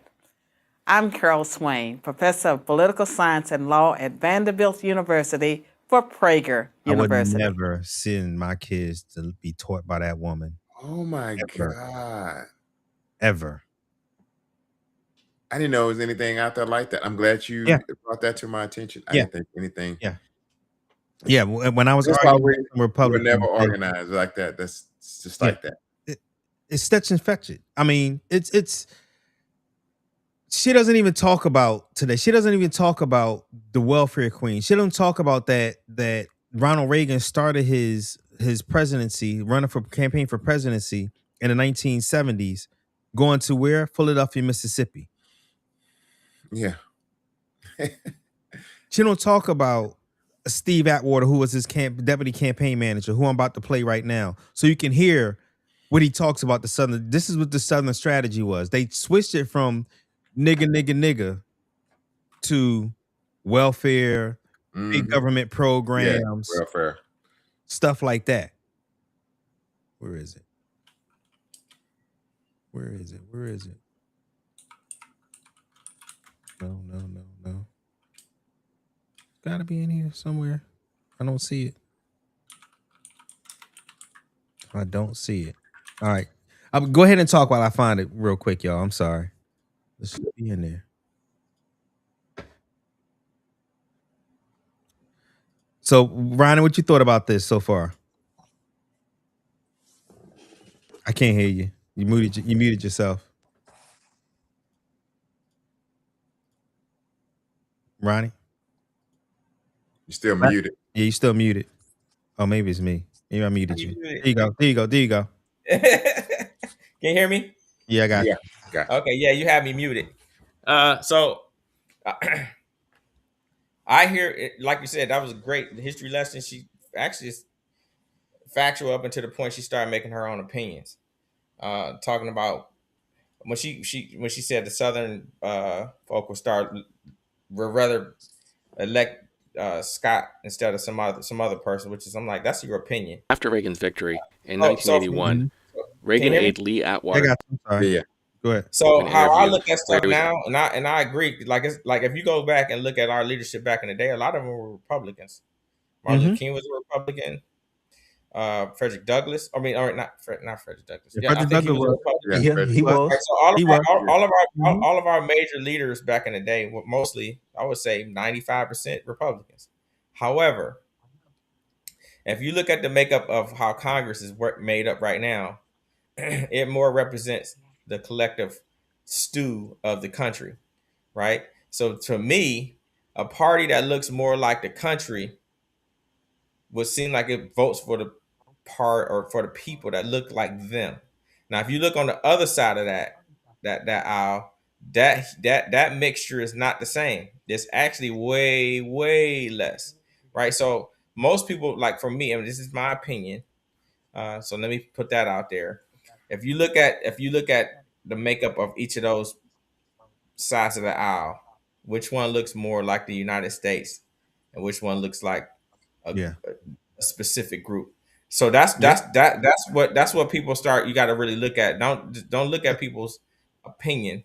Look at how the makeup is, and it'll tell you what parties. Yeah, she's saying that's a myth. That's a myth. Yeah, that's a myth.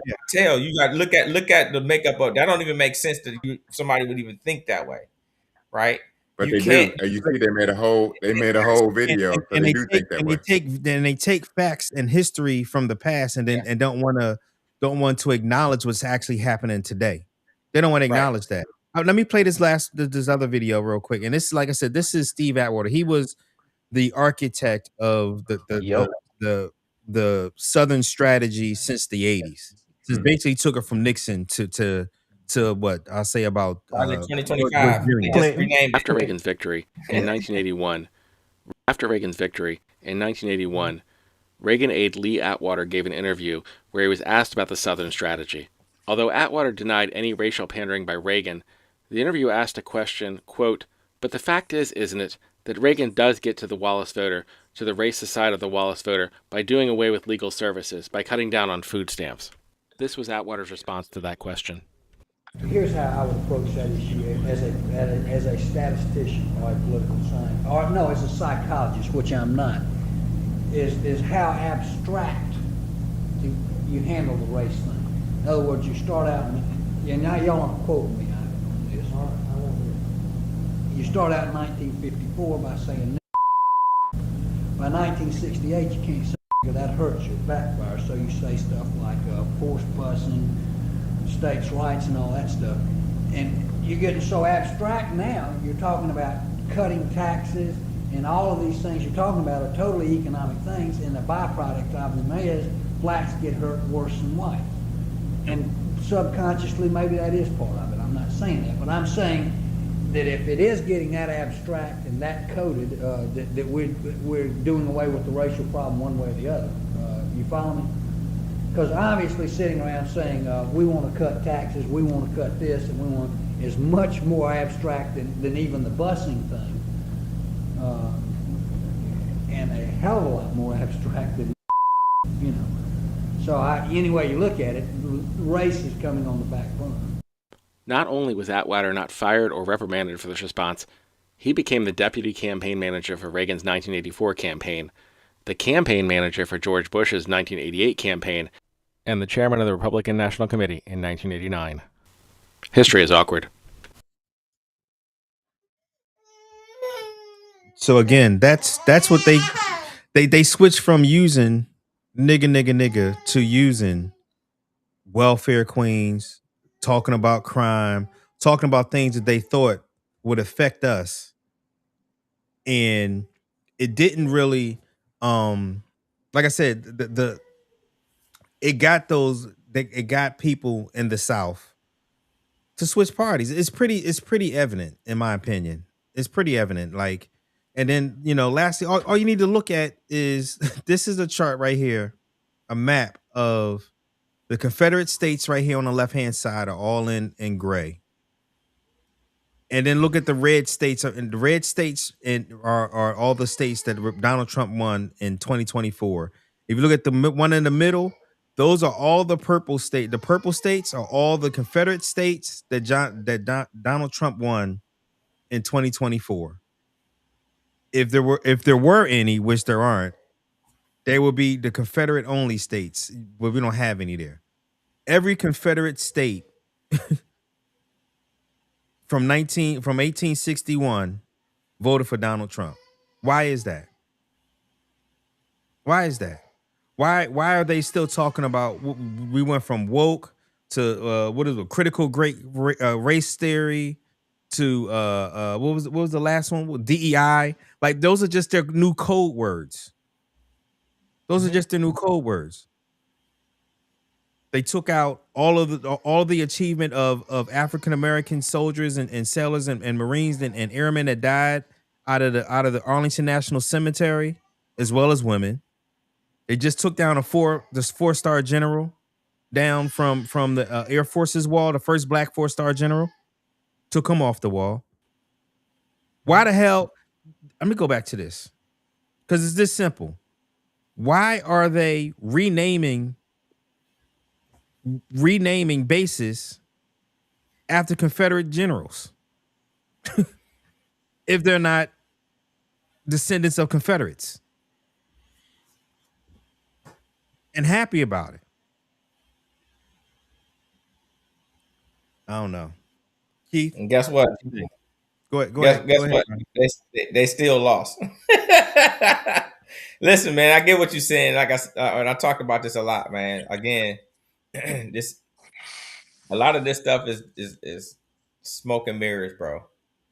Of course, you're gonna have the people down here in the southern states vote the way that they vote because their parents haven't moved. They're still there. Their kids are in the same positions, right? Now, did you see a lot of this stuff happen in the past? Like, what was the numbers when, I don't know, Obama won? How many of those states were those southern states that he won? You know what I'm saying? Those Confederate states. I can bring it up. He didn't win any of those Confederate states. So how many states did Clinton win? I mean, you got to look at it in the aspect of that kind of stuff, right? But again, Clinton came from the South. So Clinton came from the South, and his vice president was from Tennessee. He's from Arkansas. His vice president from Tennessee is different.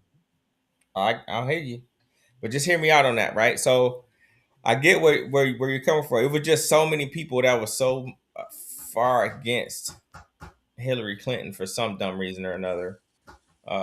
Some woman running the world blew their mind. Those southern states are, if you look at the demographics and makeup of them, look at them, they're male dominated, right? Where most of the people that's down there are, their cultures are like, they don't have women lead them in anything, right? That's just how it is.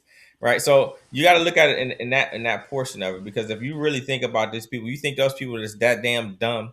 Yes, and some people are, to go vote for a person that they know was convicted with all this stuff. No, it was just because of that portion of they were not going to have some woman running nothing. Period. I don't care who she was. Michelle Obama could have ran, and they still would have freaking been like, hell to the freaking no. You feel what I'm saying? So the whole point I'm trying to make is these people are waking up, actually. That's why I said this is a good thing that these things are happening, because a lot of those states, we're winning those seats that people didn't think were ever going to change. And that's what they're not showing, right? Those seats, those little bitty district seats and all those freaking little seats that these representatives are winning are humongous seats. They're making national news, right? That's what people need to start concentrating on. We can't change the past. The man's in office. He's gonna be in office until 4 years from now or something else, whatever is gonna happen, right? But we have no choice but to go out there and do what we're supposed to do. And the power that we do is go and get your people out there and vote. We do have power, because if we didn't have power, they wouldn't be changing shit. That's what the falsehood they trying to put in people. So you can start thinking like, oh, they're changing the rules so much that we're going back to the 19 whatevers. Ain't nobody going back to that freaking shit. Is you crazy? The I world still wouldn't even think we have to do more than vote. We have to do more than vote. I think. we gotta organize, just like what Black was saying. I 100% agree with you. 1,000% agree. We need to use, because I'm gonna be honest. I did not realize that we did have that much voting. Spending power. As I know we had money, but I did not realize we had that much. I know we had that much either. I Yeah. knew we had a lot. We had a lot. Look what happened to Target. Listen, look what happened to Target with a freaking podcast. It's back That's though. to let you Target know how back much for some power reason. people I don't really know how have. they If did you it, want but to they're back. organize like what Black was saying, if that organization took a podcast, hey, don't go here. How long did that take? Days? But like you said, they're back now. That's why I say we have to have a longer. They weren't gonna shut Target off. They one of the richest families on the planet. Well, that was never gonna happen. We could have if we wanted to, but you're never gonna turn off Target, bro. I promise. Right? The point I'm trying to make is, we do have the power. It's just when you organize the right way, there's ways to get things done. You don't have to go out here and punch somebody in the face and throw lead and bullets at each other. It's different ways to do it. Right? Like we did, because sometimes you can't fight the monster.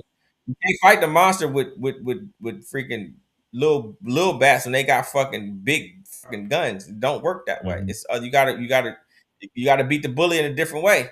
And that's just how it got to go. And I think that's what we're doing as a collective, not just in our community. I think it's just like he was saying. I think it's more of a bigger collective than people really think about.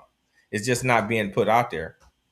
Black, I wanted to go back to the videos that we've seen. What was your thoughts on that, as well as everything as a whole?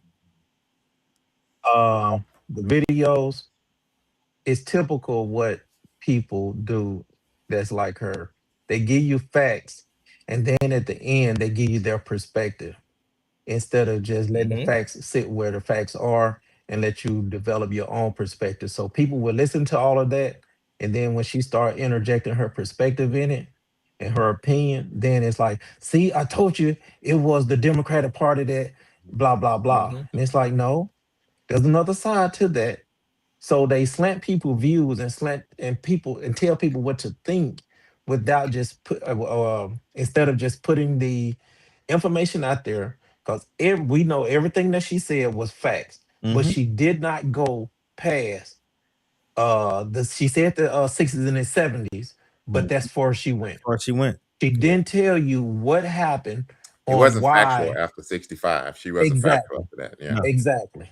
So that is just what they do, and people who don't know and refuse to do the research.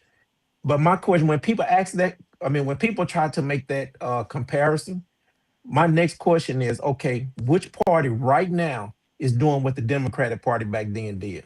Yeah. And then they say, give me right now, give me a party? Yeah, what party right now is doing exactly what the Democratic Party did back then? And most of the time they won't answer you because they know the answer is Republican Party. Mm-hmm.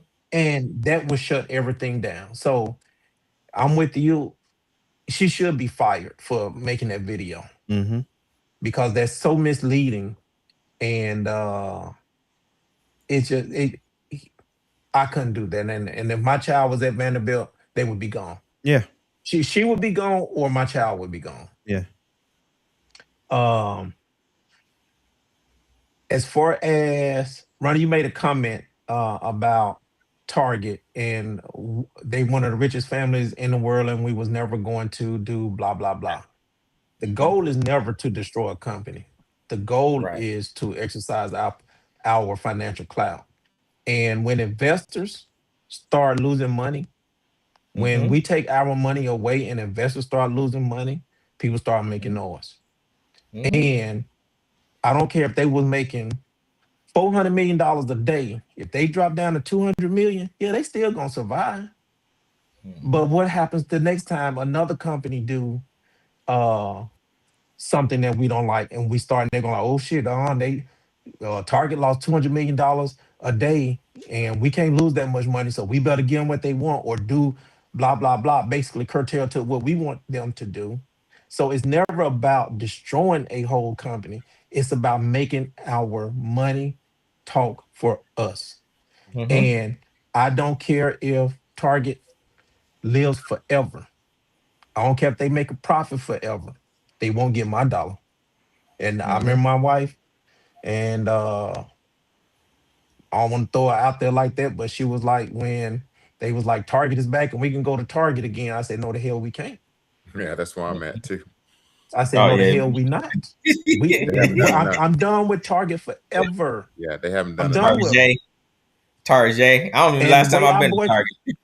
Yeah, I'm the same way. And the way I boycott, I'm not saying I'm never going to go to Target, because if I Okay. absolutely have to, and ain't no more water in this world, and Target, the only person got water, I'm going to Target. Yeah. That's how I look at when I choose to spend my money. I don't like Walmart. There was time I had stopped shopping at Walmart for like over 3 or 4 years. I did not go to Walmart. But Walmart is easy, everything is there. And if I can't get it from somewhere else, I go to Walmart. But I try to target where I spend my money. But if I find somebody, I take my Tesla, for example. I got rid of my Tesla because I did not like what Elon was doing.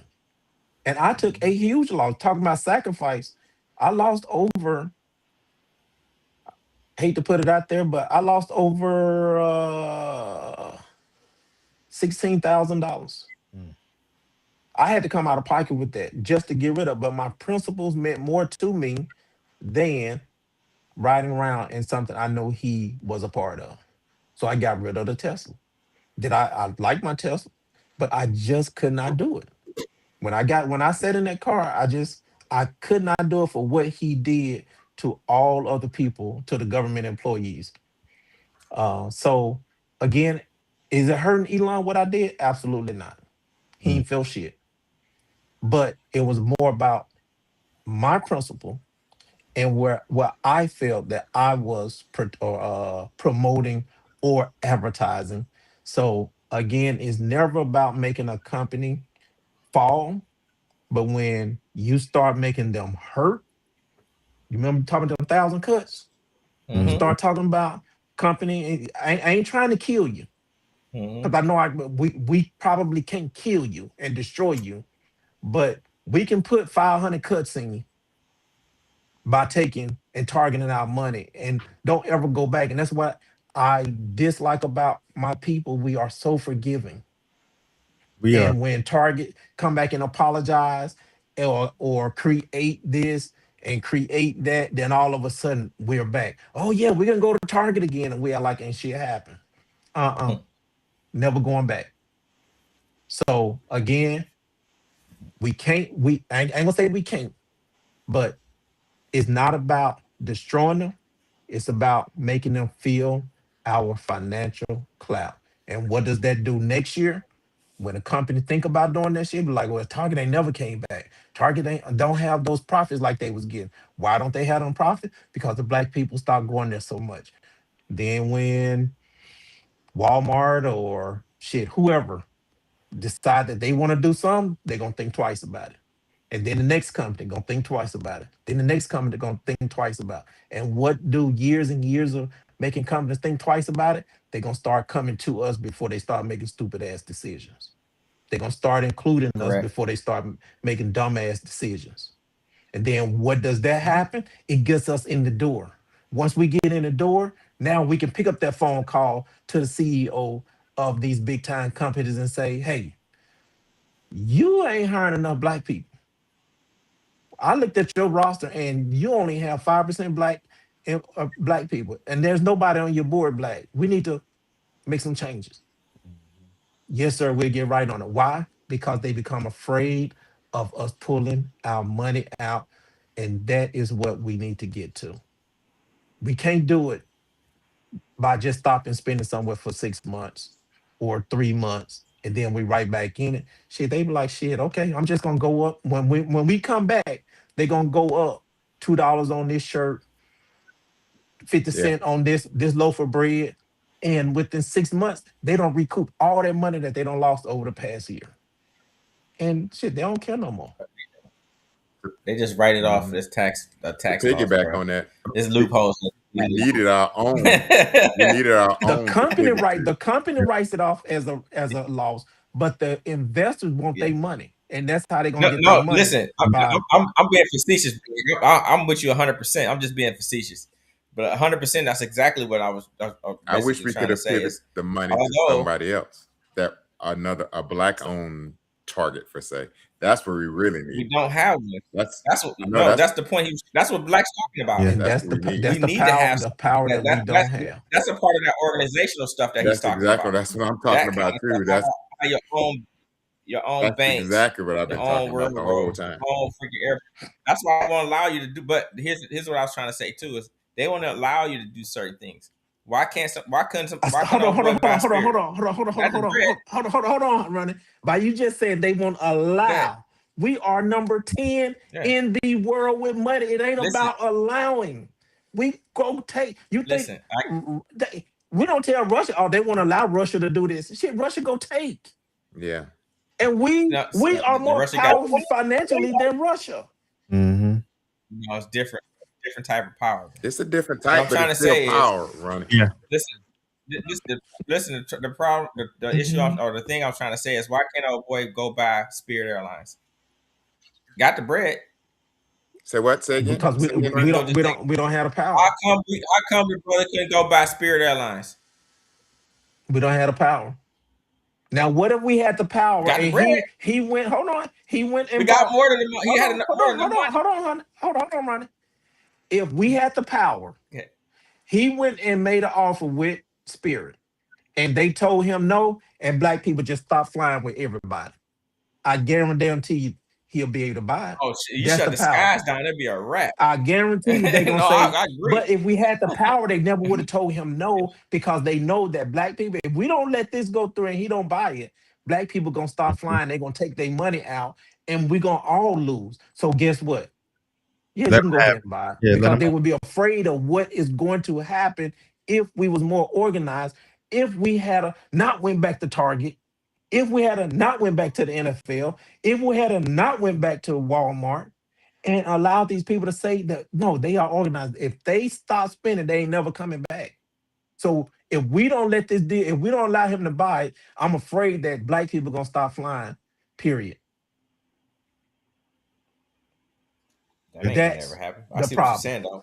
We would have to hit it. The number would drop drastically, and then you got to think about like that. That makes perfect sense, bro. I'm with you 100%. I mean, you got to then people hoard their money a little bit more or spend their money on something different. They'll put it up under the mattress. I agree. Like they did back in the 30s. And my grandfather never put money in the bank. They can't. I'm dead serious. That's why they put their money under the mattress, because the bank system failed. Dead serious, bro. That dude never put a dime in the bank. He had so much money under his mattress when he passed away. It was crazy, bro. Yeah, like crazy. Yeah, man. A lot of older people. So I get what you. Yep. Yeah. We need a lot. We need a lot of solutions. Like the organizational part is to get people on one page and afford. That's the issue. No, I like solutions, man. That's the solution. It's an easy solution that people were actually to do it.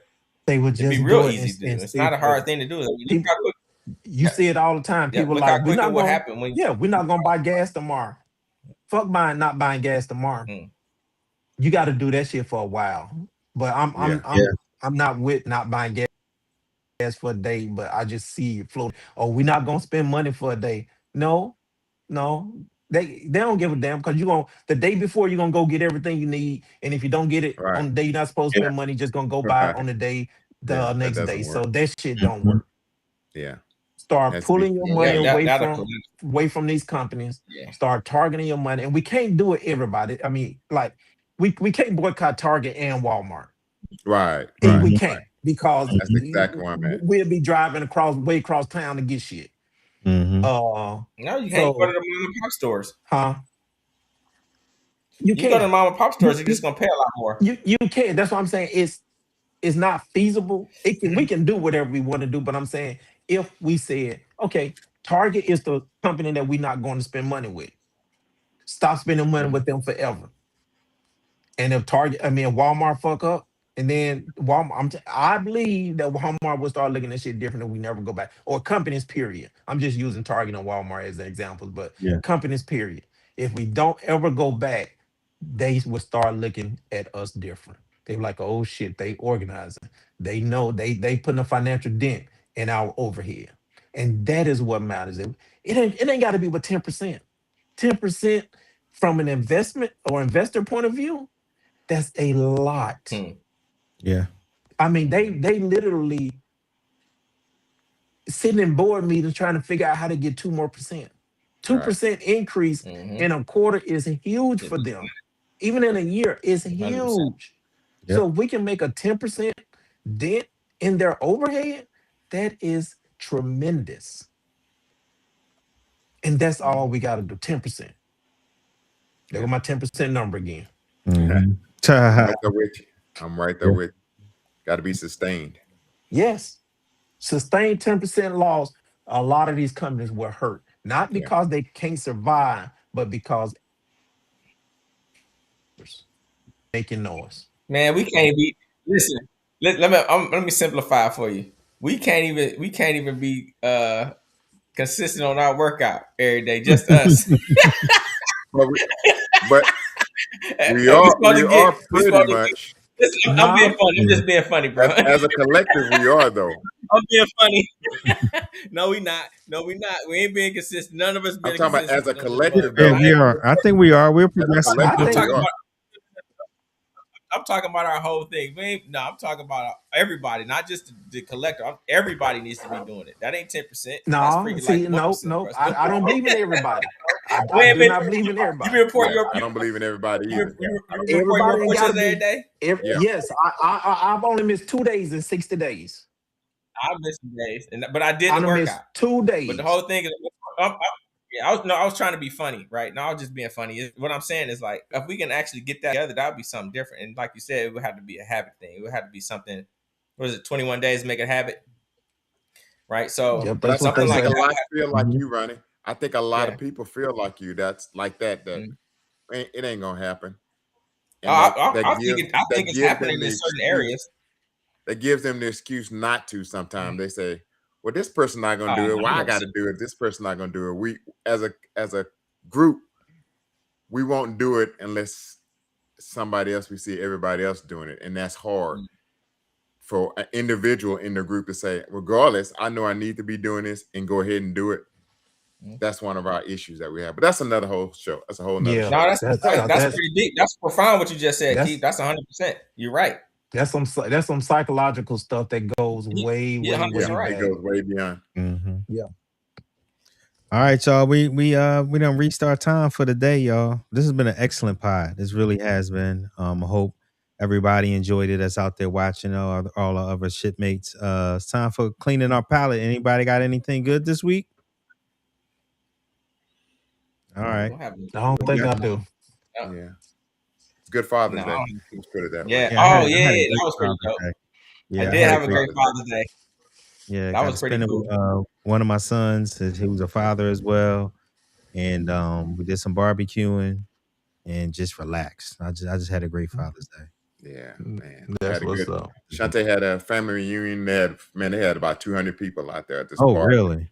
Yeah, my Wow. middle son put together a little golf thing for me for Father's Day. So my oldest two came, we all golfed, and that was, man. And so it's been a good week for me. So Good. America ain't brought me down all the way. Mm-hmm. All right. Mick and Well, Taylor got me gifts and cooked a nice breakfast for me, so Good. that was nice. good. Yeah. Good. That was dope. Yeah, I appreciate y'all, man. This is a great I podcast. wanted to relax, but I had to catch a flight that evening coming Yeah. up here to Jersey. Mm-hmm. So yeah, good podship, good conversation, good Excellent. dialogue, Excellent. good points. So let's keep it up. That's for sure. I always know it's gonna get good when Cinco come in. Cinco like, oh, it's getting good. Yeah, I had Chummy here too. I had both my producers in here earlier. Oh, nice. Yeah, I had Chummy in here earlier. So Okay. all right, y'all. I love y'all, and I'll see y'all next Love you week. too, brother. All right, Me both too, bro. people, love you.